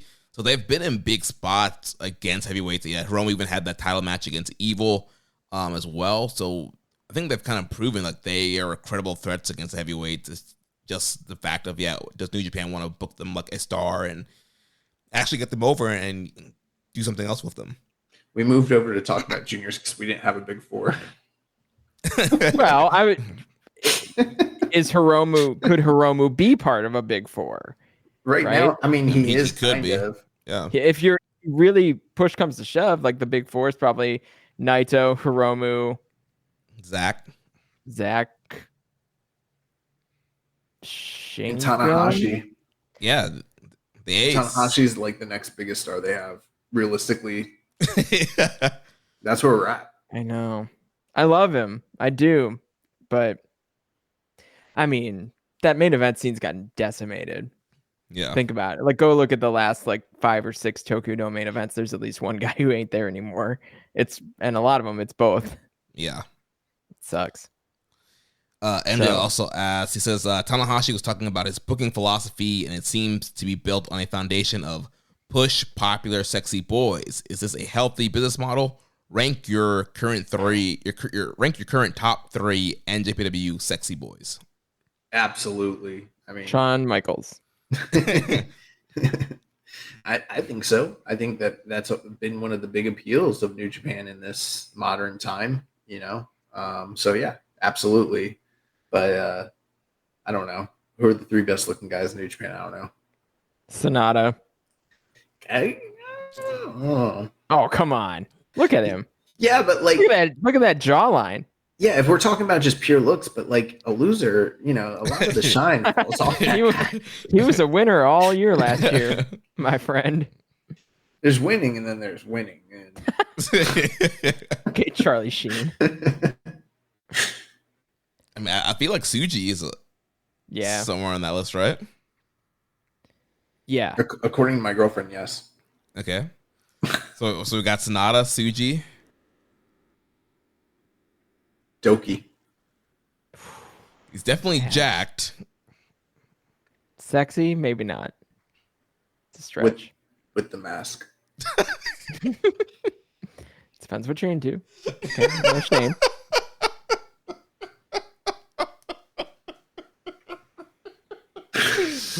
All right, let's move on. I will say this: there's a lot of like very good-looking young up-and-coming stars outside of New Japan that they should probably think about poaching or bringing back, because Oi was sitting out there. Fujita's a stud. Fujita's a stud. Mm-hmm. There's Kiyomiya, if they ever decide to pull the trigger on that guy, he's a good-looking guy. Yuma Anzai's There's a whole faction called Good Looking Guys. Yeah, there's the good-looking guys. Yeah, isn't that what Jake Lee and Is that All Japan? GLG. Noah? Where's That's Good Looking Noah. Guys? Noah? Yeah, Noah. Yeah. There you go. So that's it. But they're actually not good-looking. They're not. There's not a single one that I consider good looking. And I feel like I have a pretty good gauge on it. Dr. Cody Lariat, he says they have just called Mox versus Naito a special singles match and not for the title. Does that mean anything? like keeping their cards close to the chest. It means New Japan it books intelligently. Sometimes, right now. Yes. Well, in that way, they will never call a title match if there's something else ahead of it, right? And Naito's got a different title match on the books, even though we don't know who the opponent is. So it's not a title match yet because we don't know that he's going to hold the title. And all singles matches are called special singles matches because singles matches are supposed to be special in New Japan. It's kind of a rarity that you get a ton of singles matches. So sometimes they're just singles match. Sometimes they are. Yeah. Like early in the card, that stuff is just singles match. Like I've never seen a special singles match with Chase Owens in it ever. He only has singles matches. They're special. Next question here from Navith says, in what order do you see challengers stacking up for Naito, assuming he has a few more defenses of the title? And how do you see the challengers and main event scene moving going forward? I don't know. I can't think that long term. I have to decline the question. Well, you've got all the conversation we've had about the New Japan Cup, right? So that's all building towards the challenger. And then Moxley. And then I would assume, I won't assume that there will be a defense at Dontaku, just because I think that there's a lot happening in that April month. So then I guess you're building, in my opinion, you're probably building towards Dominion. I don't know how you get to someone at Dominion. Like, I don't know what builds to that. And from there, like, I imagine his title reign to not go all the way through the year. So Dominion's a real good opportunity to flip the belt, but I think that would take the right.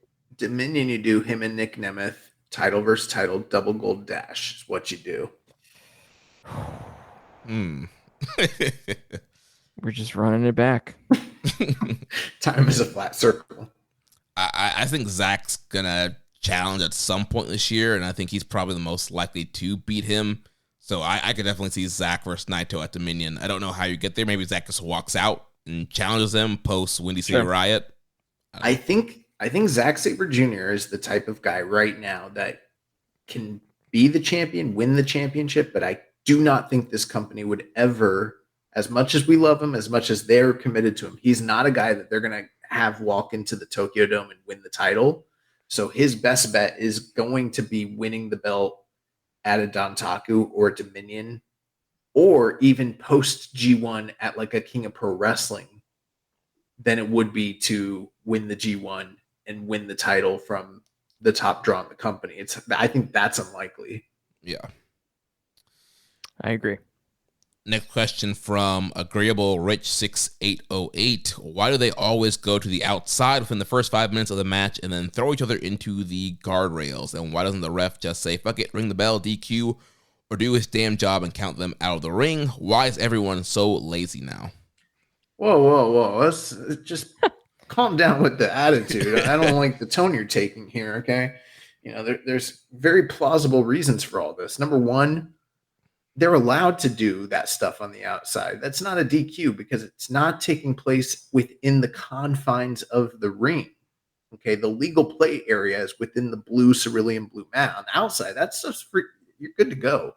And they have a 20 count, sir, not a 10 count like in the US. So they have a little bit more leeway. Okay, there's flexibility there. Yeah, I mean, I've never really noticed that. I mean, I know they do it a lot to go to the outside, but I don't see it as an issue. I think it's a mischaracterization and just broad brushing everybody, saying they just do this in every match. They don't do that in every match. Happens a lot. Referee's discretion. Yeah. Yeah. The Fat Man 18 says tinfoil hat time. Yes. Did Zack Sabre Jr. drop the TV title to Tanahashi because he didn't want to work with Matt Riddle? He's gonna work with Matt Riddle. He's worked with him. I think he already has worked with him since then. So I think they were in a tag match against each other. Yeah. I don't know. I don't want to say that they're friends, but they've worked together a lot. I get the feeling that there's it's just speculation, but I wouldn't say they're friends, but I mean, I couldn't say they're not friends. I think your tinfoil hat is unnecessary here. That seems pretty clear. Yeah. Lee Chang is Bay 2 says, so after watching AEW's Revolution last night, it got me thinking, what's the point of AEW doing any more Forbidden Door shows when AEW already has nearly all of New Japan's top talent signed to their company? Sure, it'd be great for New Japan, but I see no further benefits for AEW since the whole point of the pay-per-view is to make dream matches that people want to see between the two companies like Ospreay Omega or Okada Danielson, and AEW can just do all that now without New Japan's involvement. Seriously, if Tony Khan declines to do any more shows in the future, I don't blame him for not wanting to waste his time and resources. There's some good points there. There are, I mean, we've all thought it, right? I think Forbidden Door, at least for the time being, may be more about what I like to call the international territory system, which would be AEW, New Japan, CMLL, and RevPro. Which I love that alliance. So I think you're going to see all those companies involved, especially RevPro maybe on the outside still a little bit, but I do hope that kind of becomes a good partnership there. But I think we'll definitely see more CMLL stuff this year. Yeah. So, and I think that keeps things interesting. So, because we see that with Fantastica Mania, and we have a really good time with that on the New Japan side. But I think, put it into some more serious context and more, it's an AEW show. I mean, obviously New Japan benefits heavily from it, but it is largely an AEW show.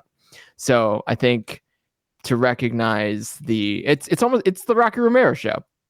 It's everywhere you imagine Rockies would show up at some point and do a cool run. They're going to be involved in Forbidden Door. He is the key holder to the Forbidden Door. I have to disagree because I've never seen the Good Brothers show up on that show one time. So the devil.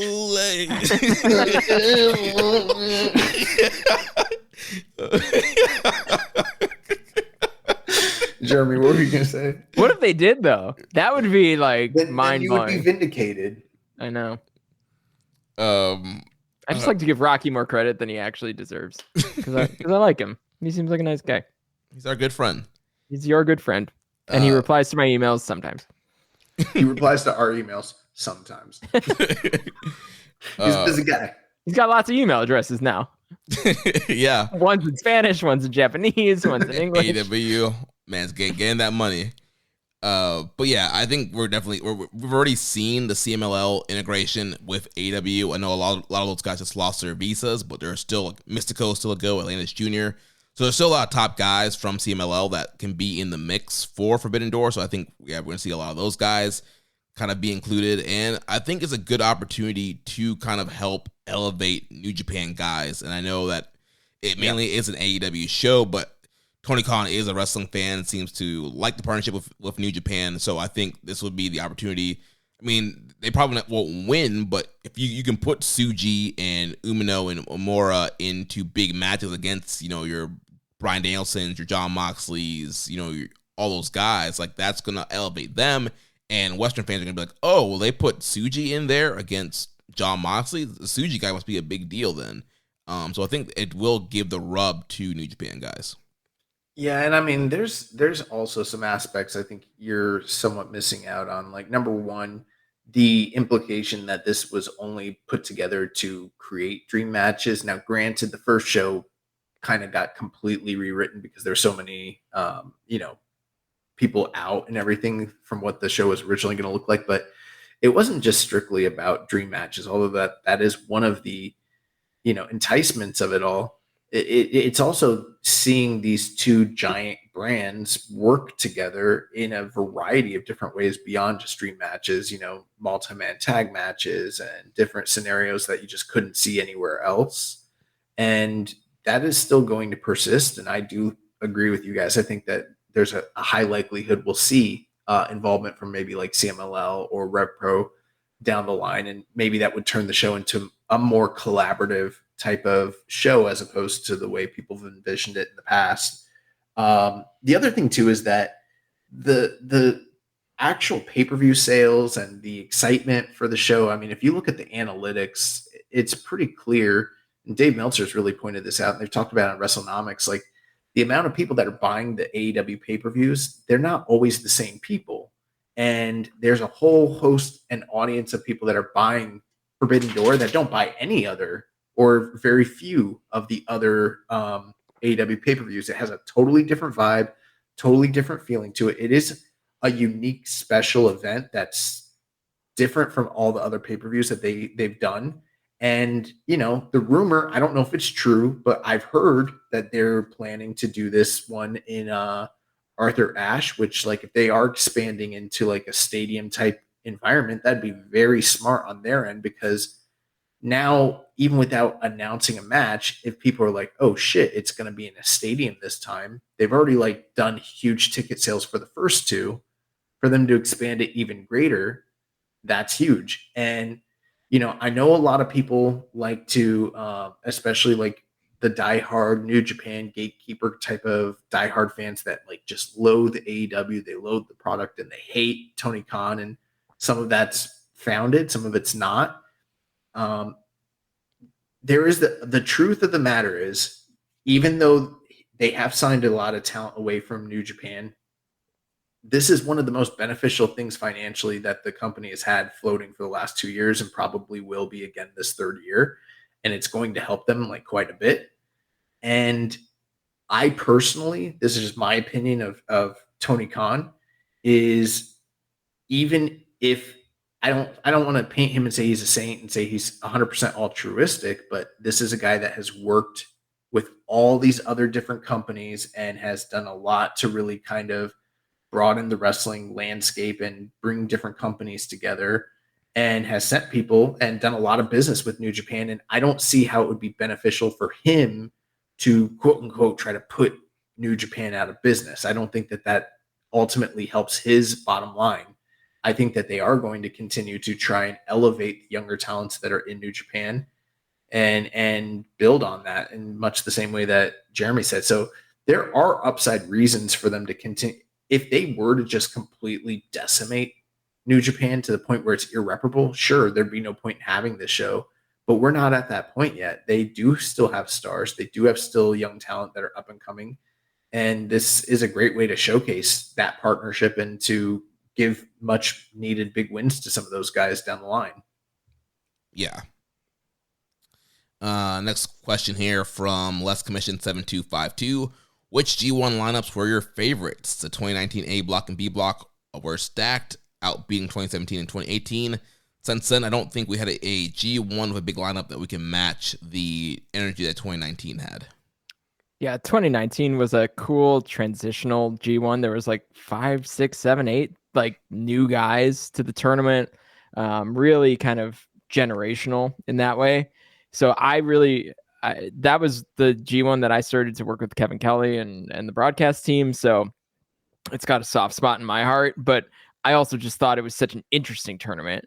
It was sort of a turning of the page, and I thought things were going to look a lot different going forward. Obviously, then 20, 21, 22 were all sort of pandemic era. I mean, some of those really pandemic era. And then, now we're in sort of a whole different space. I mean, it's been 5 years now since that G1, which we really thought was going to be, there's not usually that much turnover in the G1 blocks. And now we're starting to see guys exit and other guys enter. So, I think it's hard to knock that 2019 G1, but the couple of years before that were stacked too. I mean, that was the hottest period of the company's history. So kind of capped off with 2019, and who knows what it would have looked like without a pandemic. But it is. I mean, it's tough to look at a G1 lineup and find one with more plausible winners of any match than the 2019, because like pretty much everyone in that tournament was there to win, or win some matches. So I agree. I honestly, like, there have been so many incredible G1s, especially in the 2010s. Like, it's hard for me to point any particular one out. I mean, 2013. 2014, 2015, 2016. Like they're all incredible. So yeah, it's hard for me to. At this point they all just kind of meld together. It's like pick your favorite final and just back into it. Yeah. I mean, I will say this though. I loved back in the day when the tournament was shorter and they were doing all the 10 matches, the 10 G1 matches in one night. Gosh, I mean, that best show of all time was like one of the Osaka G1 show in 2013 with Ishii and Shibata on it. And like the whole rest of that card is just like stupid good. Yep. Yeah, I love 2019. Getting Will and Shingo in there was great. 2018 was a lot of fun too. Had the Ibushi Tanahashi final, and you still had Kenny, Ibushi, Saber, Naito, Ishii in a block. You had Tanahashi, Okada, Jay White, Suzuki, Hangman Page was in there. Like there was a lot of fun guys in that 2018 one also. Like 18, 17, like pretty much the same kind of crew there. Those two were really fun with those Kenny finals. Moving on to the next question. He says, who do you guys liked during the New Generation era in 92, 96 from the WWF? Literally before I watched wrestling, so I don't have shit. Yeah. For me, like the big two are going to be Brett and Sean, obviously. When Ultimate Warrior came back, I was convinced we were going to get a match between him and Shawn Michaels for the title, and that was going to be like an all-time classic. But, other than that, like as a kid, who I liked and then who I like looking back on that period are like two totally different things. I mean, I don't know. Jeremy, who did you like? For me, I was always a Shawn Michaels guy. Even when he was part of the Rockers, even when he was a heel with Sensational Sherry, I was always a Shawn Michaels guy as a kid. I started watching like 3 or 4 years old, and so I don't know what it was. I always just kind of gravitated towards Shawn Michaels. He was my guy. I was so happy when he beat Brett in the Iron Man. I was pissed when Stone Cold beat him before he took that hiatus. So yeah, I was all about Shawn. I loved Delunder Blaze. Like I loved Delunder Blaze as the women's run. And like, it's funny. I looked on Cage Match not too long ago. Like she only had a few televised matches. Like it's a handful. So it's not like she really was, embedded, but I loved her stuff. Also, I liked Ahmed Johnson. I loved Ahmed. Yeah. Ahmed Johnson was the fucking man. I thought he was gonna be world champion. Same. Didn't he like injure everyone? Yeah, he was stiff. Diesel, Big Daddy Cool. Like who doesn't Diesel. like Diesel? Razor Ramon. I never really liked Razor Ramon. I didn't really come around on Razor Ramon until like later. I wasn't a big Razor guy.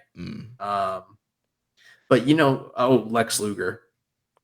I love the Lex Express, bro. Come on. I loved Lex Luger.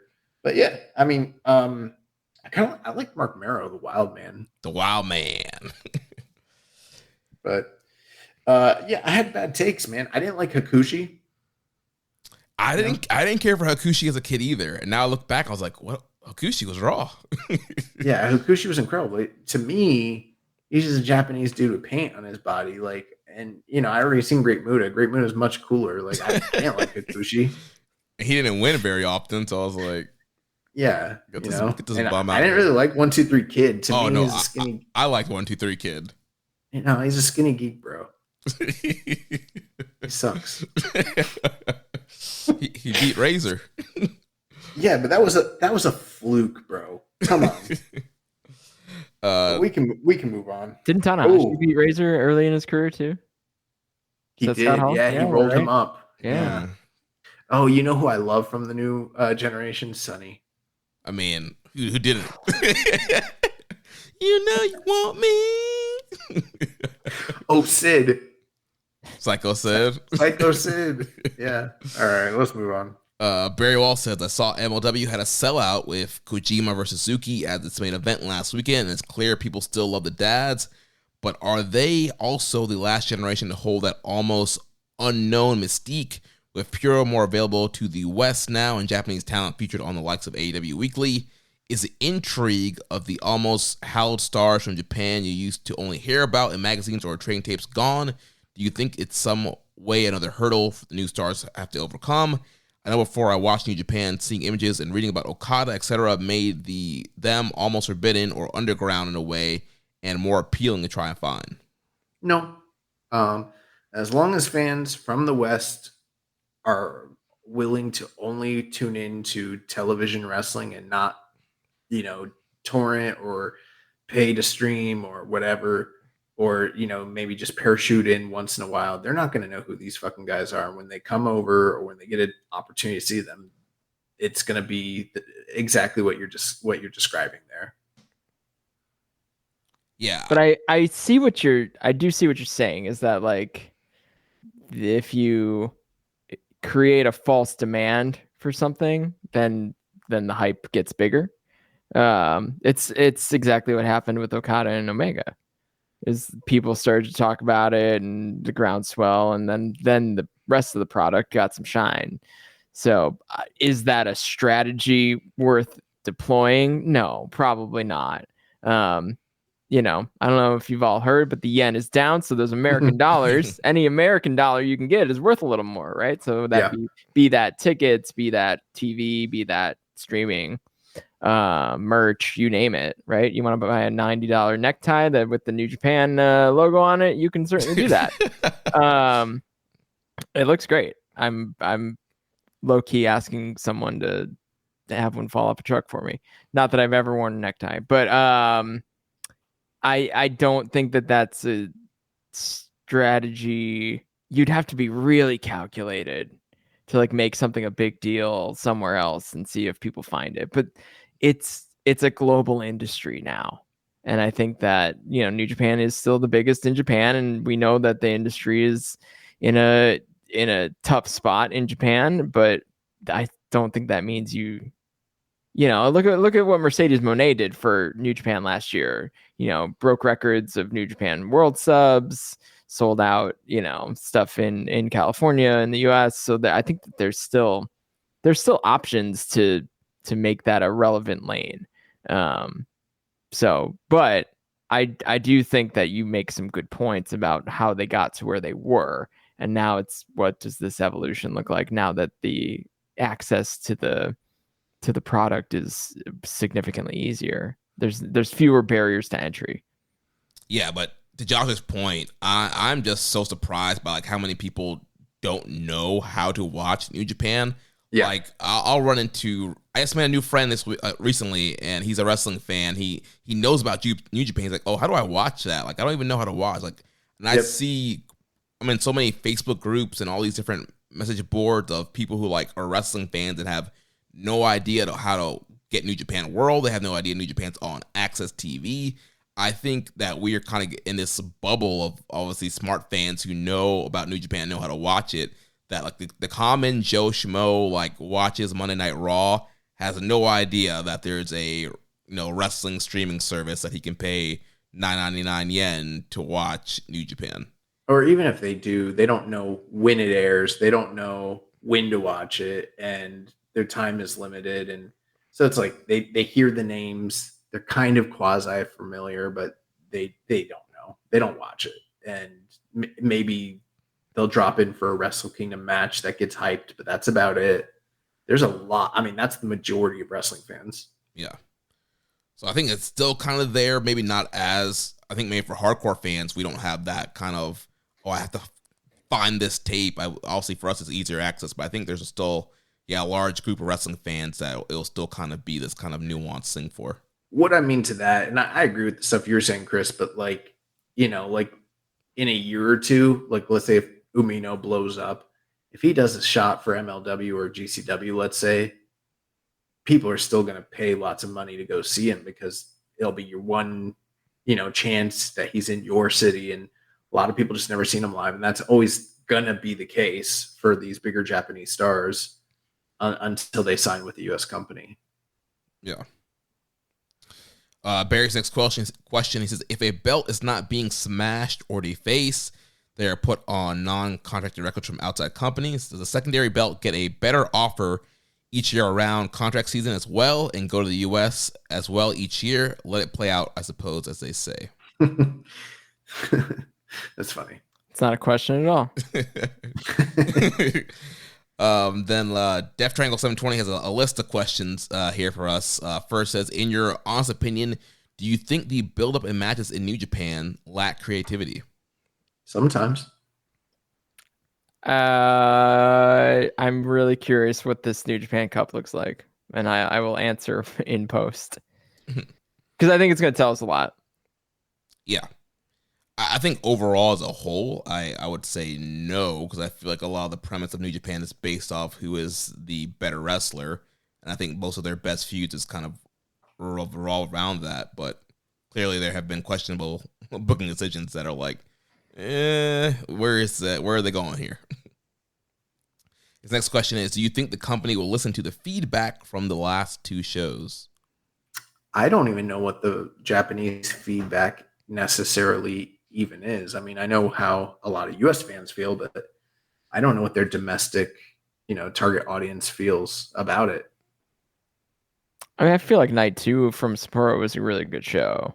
Mm-hmm. I think if you mix up those two shows and you don't put both House of Torture matches or both newcomer title wins on the same show, you've got a much different perception of kind of how those shows went. But that first show was so bold in a way that people weren't into.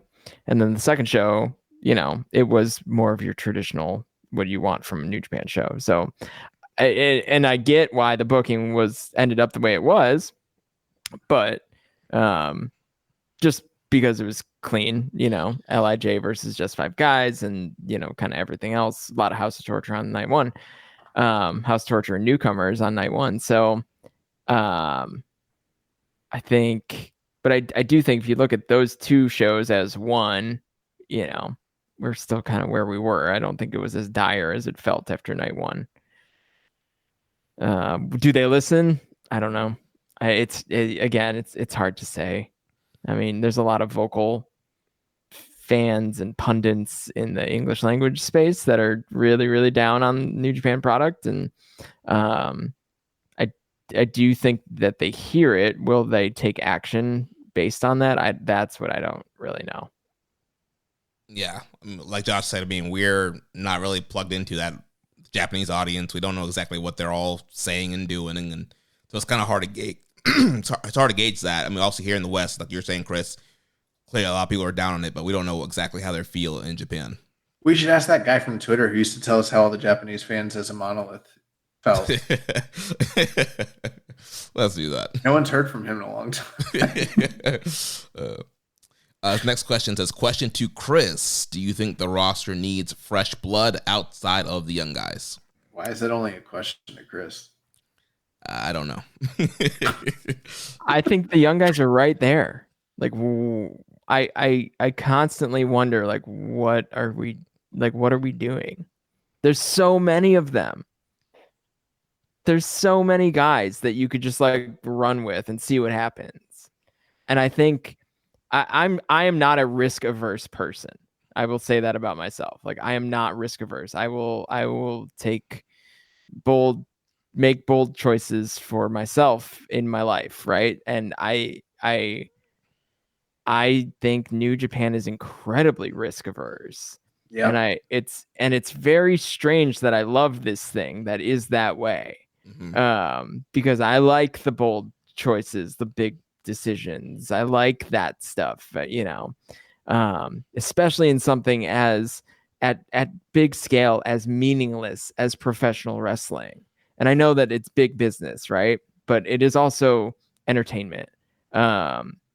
So I don't understand what the holdup is and like why those guys are right there. Like what fresh blood? Like where are you going to find it? Like that's the other question, right? So if you're asking if they need fresh blood, no, they have it. It's right there. Put them in the spot and see what happens. I'm gonna assume he means should they poach outside talent? Well, yeah, but like from where? Probably domestically. Noah? So that as like a Who's holdover. in Noah? I'm just saying. I think that's what he's probably saying. I know it is, but like that's the thing. Like, so you've got two things at play here. You've got your in-house options and your out-of-house options. Which ones are better? Like, right. The ones in-house are pretty good. People like them, right? And I'm not saying go the Okada route and try to make a guy in a night, but like put him in a spot to succeed, right? There feels like a passive aggressive lack of willingness to push any of these guys.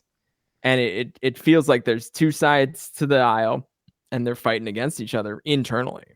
Like, and I don't know anything, like that's not like a scoop by any means. It's but that is the feels rumor that way. Mm-hmm. That's the rumor. People speculate and have alleged that there's a disconnect between what management wanted for these guys and what Gato has booked. And who knows, it might just be a spite thing. Like totally. And it feels like. I'm not a pay your dues guy either. I think that's bullshit. Like if someone's got it and they're good and they're getting over and they're ready, and even if they haven't shown for years on end that they're ready, you got to give it a go and do something fun. Have a good time with it. And if it fails, make a move, right? Stop being so protective of every little thing, right? And I love the nuance, right? But right now we're in such a reset. We're in such a reset for New Japan, with the top of the card, the middle of the card, and the lower card. Like it's all up for grabs. So just it's like the meme with the little stick figure with the stick poking the dead thing. It says, come on, do something. It's like you've got all these guys, and I could give you a list of all the guys that you could give a go with. And there's a dozen of them on the roster right now that you could do a ton with. And it feels like there's something more to the story about like why are they not just like giving it a go with some of these guys? Like why is Naito holding the title again? Why did Sonata have the belt all last year? Why did they keep going back to Okada? Why is Shingo still in the upper mid card when he really wants to be a freelancer?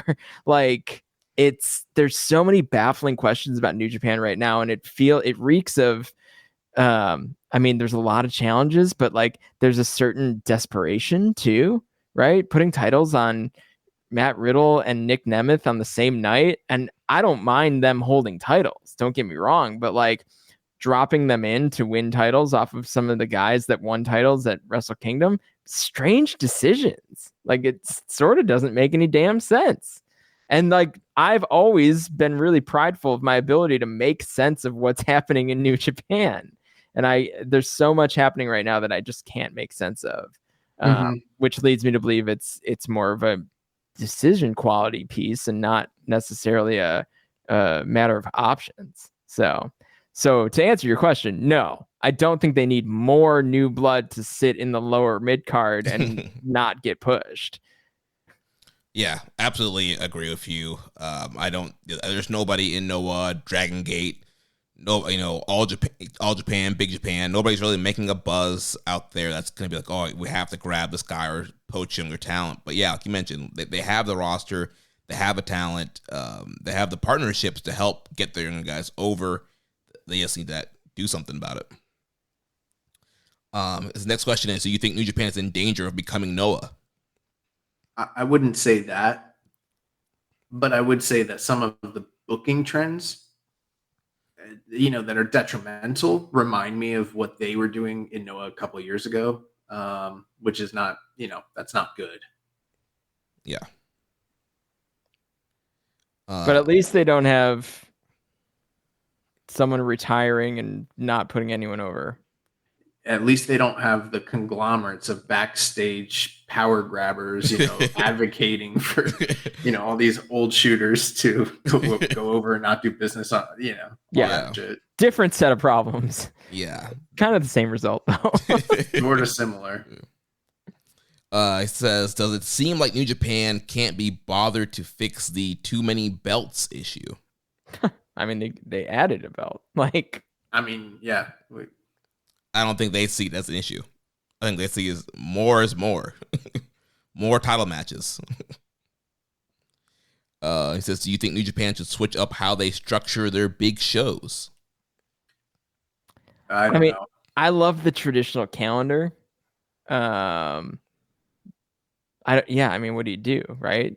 Well, I didn't even take it the way you're saying, Chris. I think I was like structure, like the actual just structure of the card. Like, what does Dominion's card look like? Oh, I don't even know what he means. Did he mean the structure of the card or the structure of what shows are the big shows or when they have? I have no clue what that question actually means. I wouldn't mind them renaming some of the big shows because we're totally in this new generation thing, Now they did that. Remember, they did all the classic they did things? it for the 50th anniversary. Yeah, and I was so confused all year. Weird. Yeah. But if they name them something new and exciting that tied to the, I don't know, Wrestling Dontaku should just be Bullet Club Day. Tell us what it's gonna be. It's like the WWE. They do Elimination Chamber. What's gonna happen on that show? The Elimination Chamber. Bullet Club Day is when Bullet Club things happen. Yeah, I don't know how he meant it. I know I'm kind of happy with the way the calendar is, and I feel as far as their big shows, like Wrestle Kingdom Dominion, I feel like those are structured pretty well. Should they get rid of the blue mat? What? No. I feel like that's where we're heading with these questions. Oh. Should they change everything? Get rid of the lion. It's time to get a new animal. Should they be the tiger mark? He also asked, do you think it's New Japan's fault for not putting any effort in the tag division for years? Death Triangle 720. I have a question for you. Why are you so negative?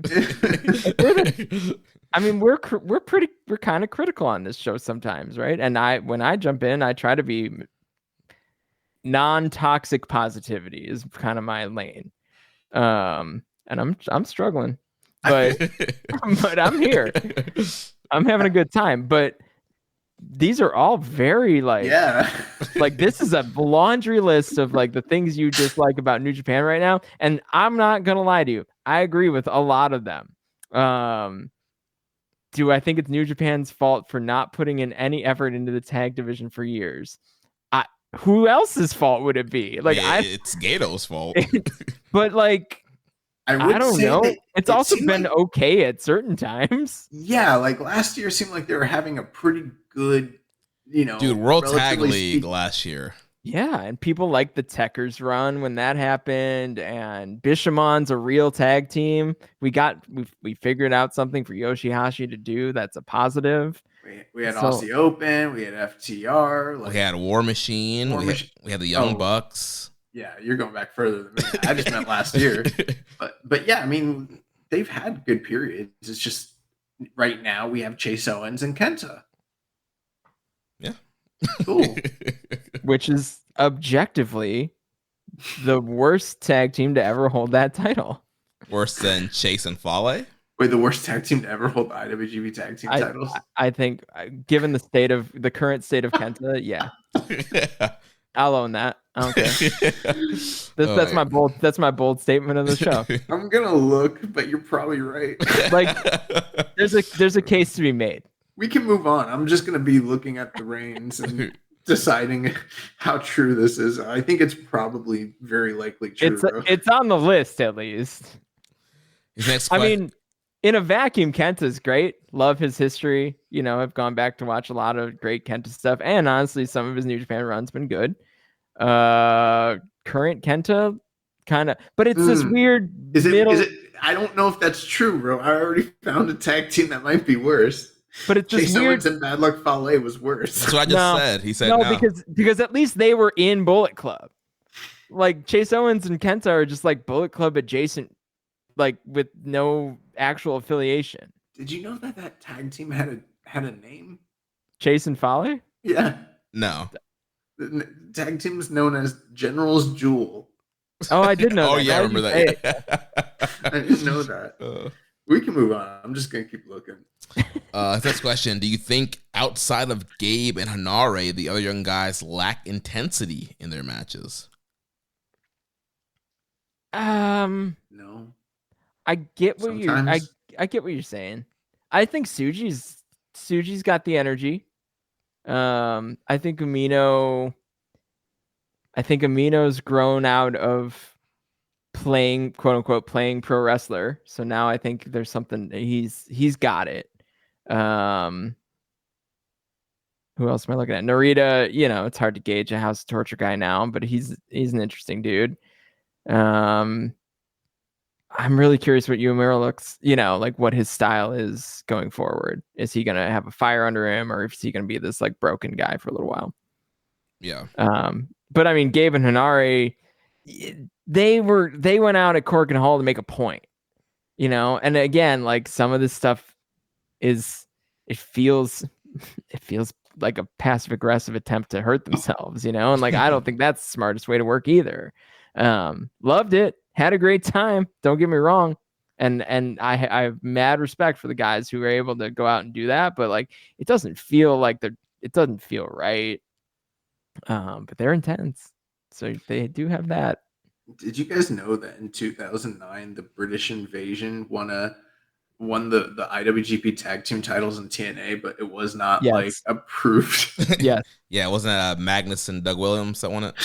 That's hilarious. People were making the joke about when people weren't sure about the Strong title being involved in the Continental Classic. They made that joke. Or I think the TNA Twitter account posted that match because they don't miss.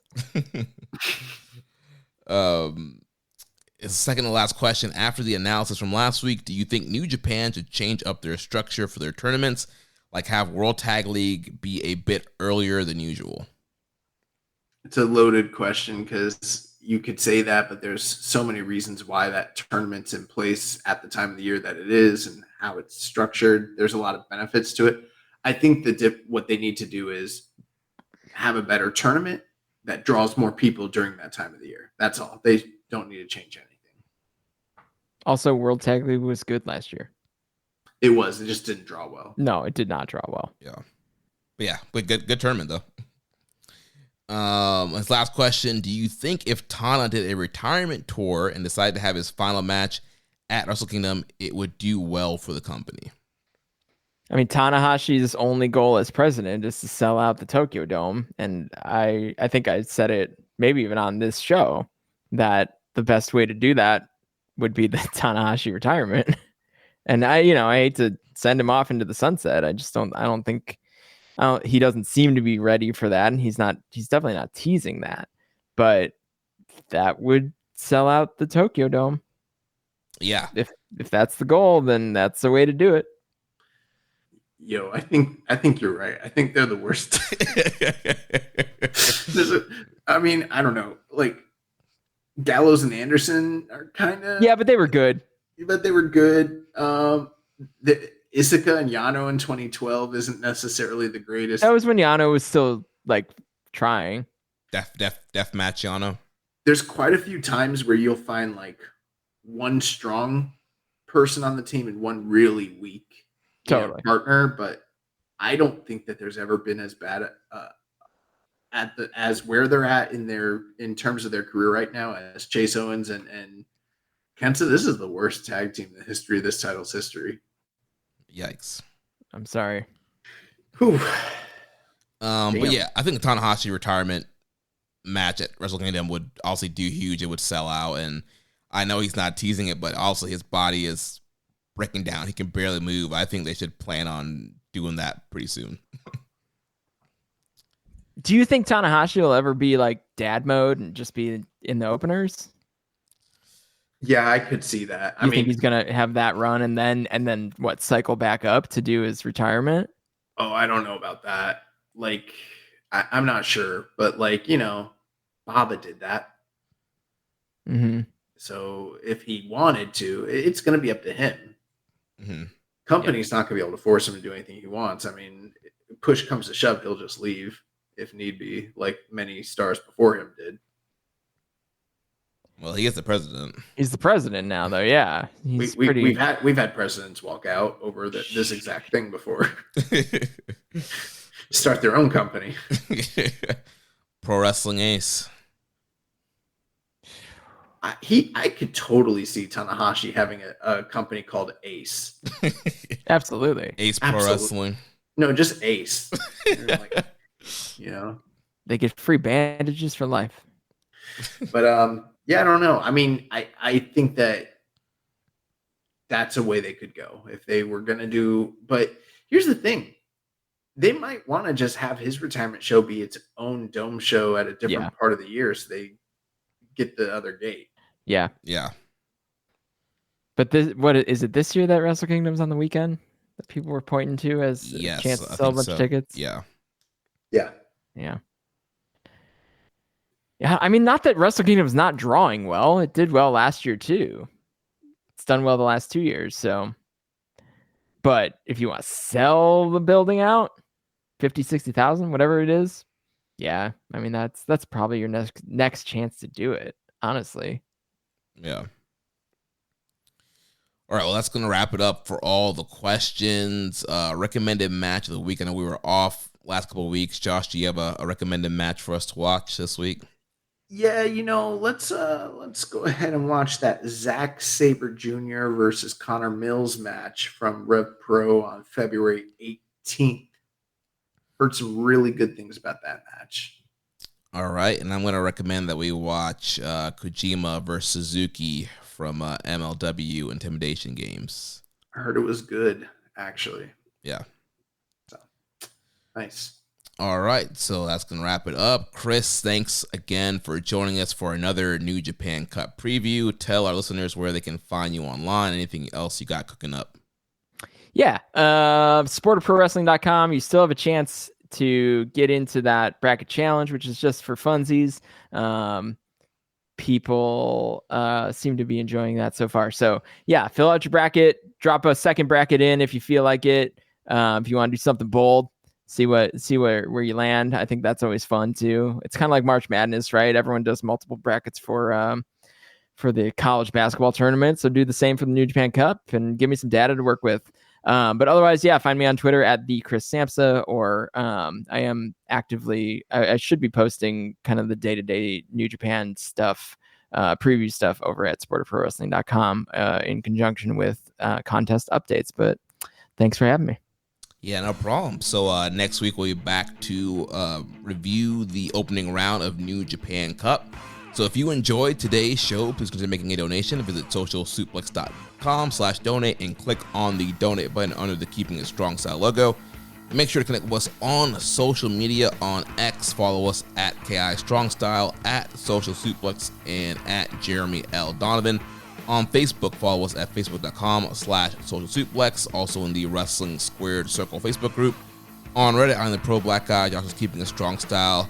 On YouTube, we are at Social Suplex. Join us on our Social Suplex Discord server to interact with us and other wrestling fans. You can email me at jeremy@socialsuplex.com. Check out all the other shows that we have here on the Social Suplex Podcast Network. One Nation Radio is by Rich Latta and James Boyd. All Things Elite with Floyd Johnson Jr. and Austin Sumowitz. Imp's WWE Adventure with The Implications, Matthew Mayer. Wrestling Art with Chris Sling's Tunnel Talk with Allie and Leah. And the Trish and Sarah Wrestling Podcast. Don't forget to subscribe and leave a rating and review.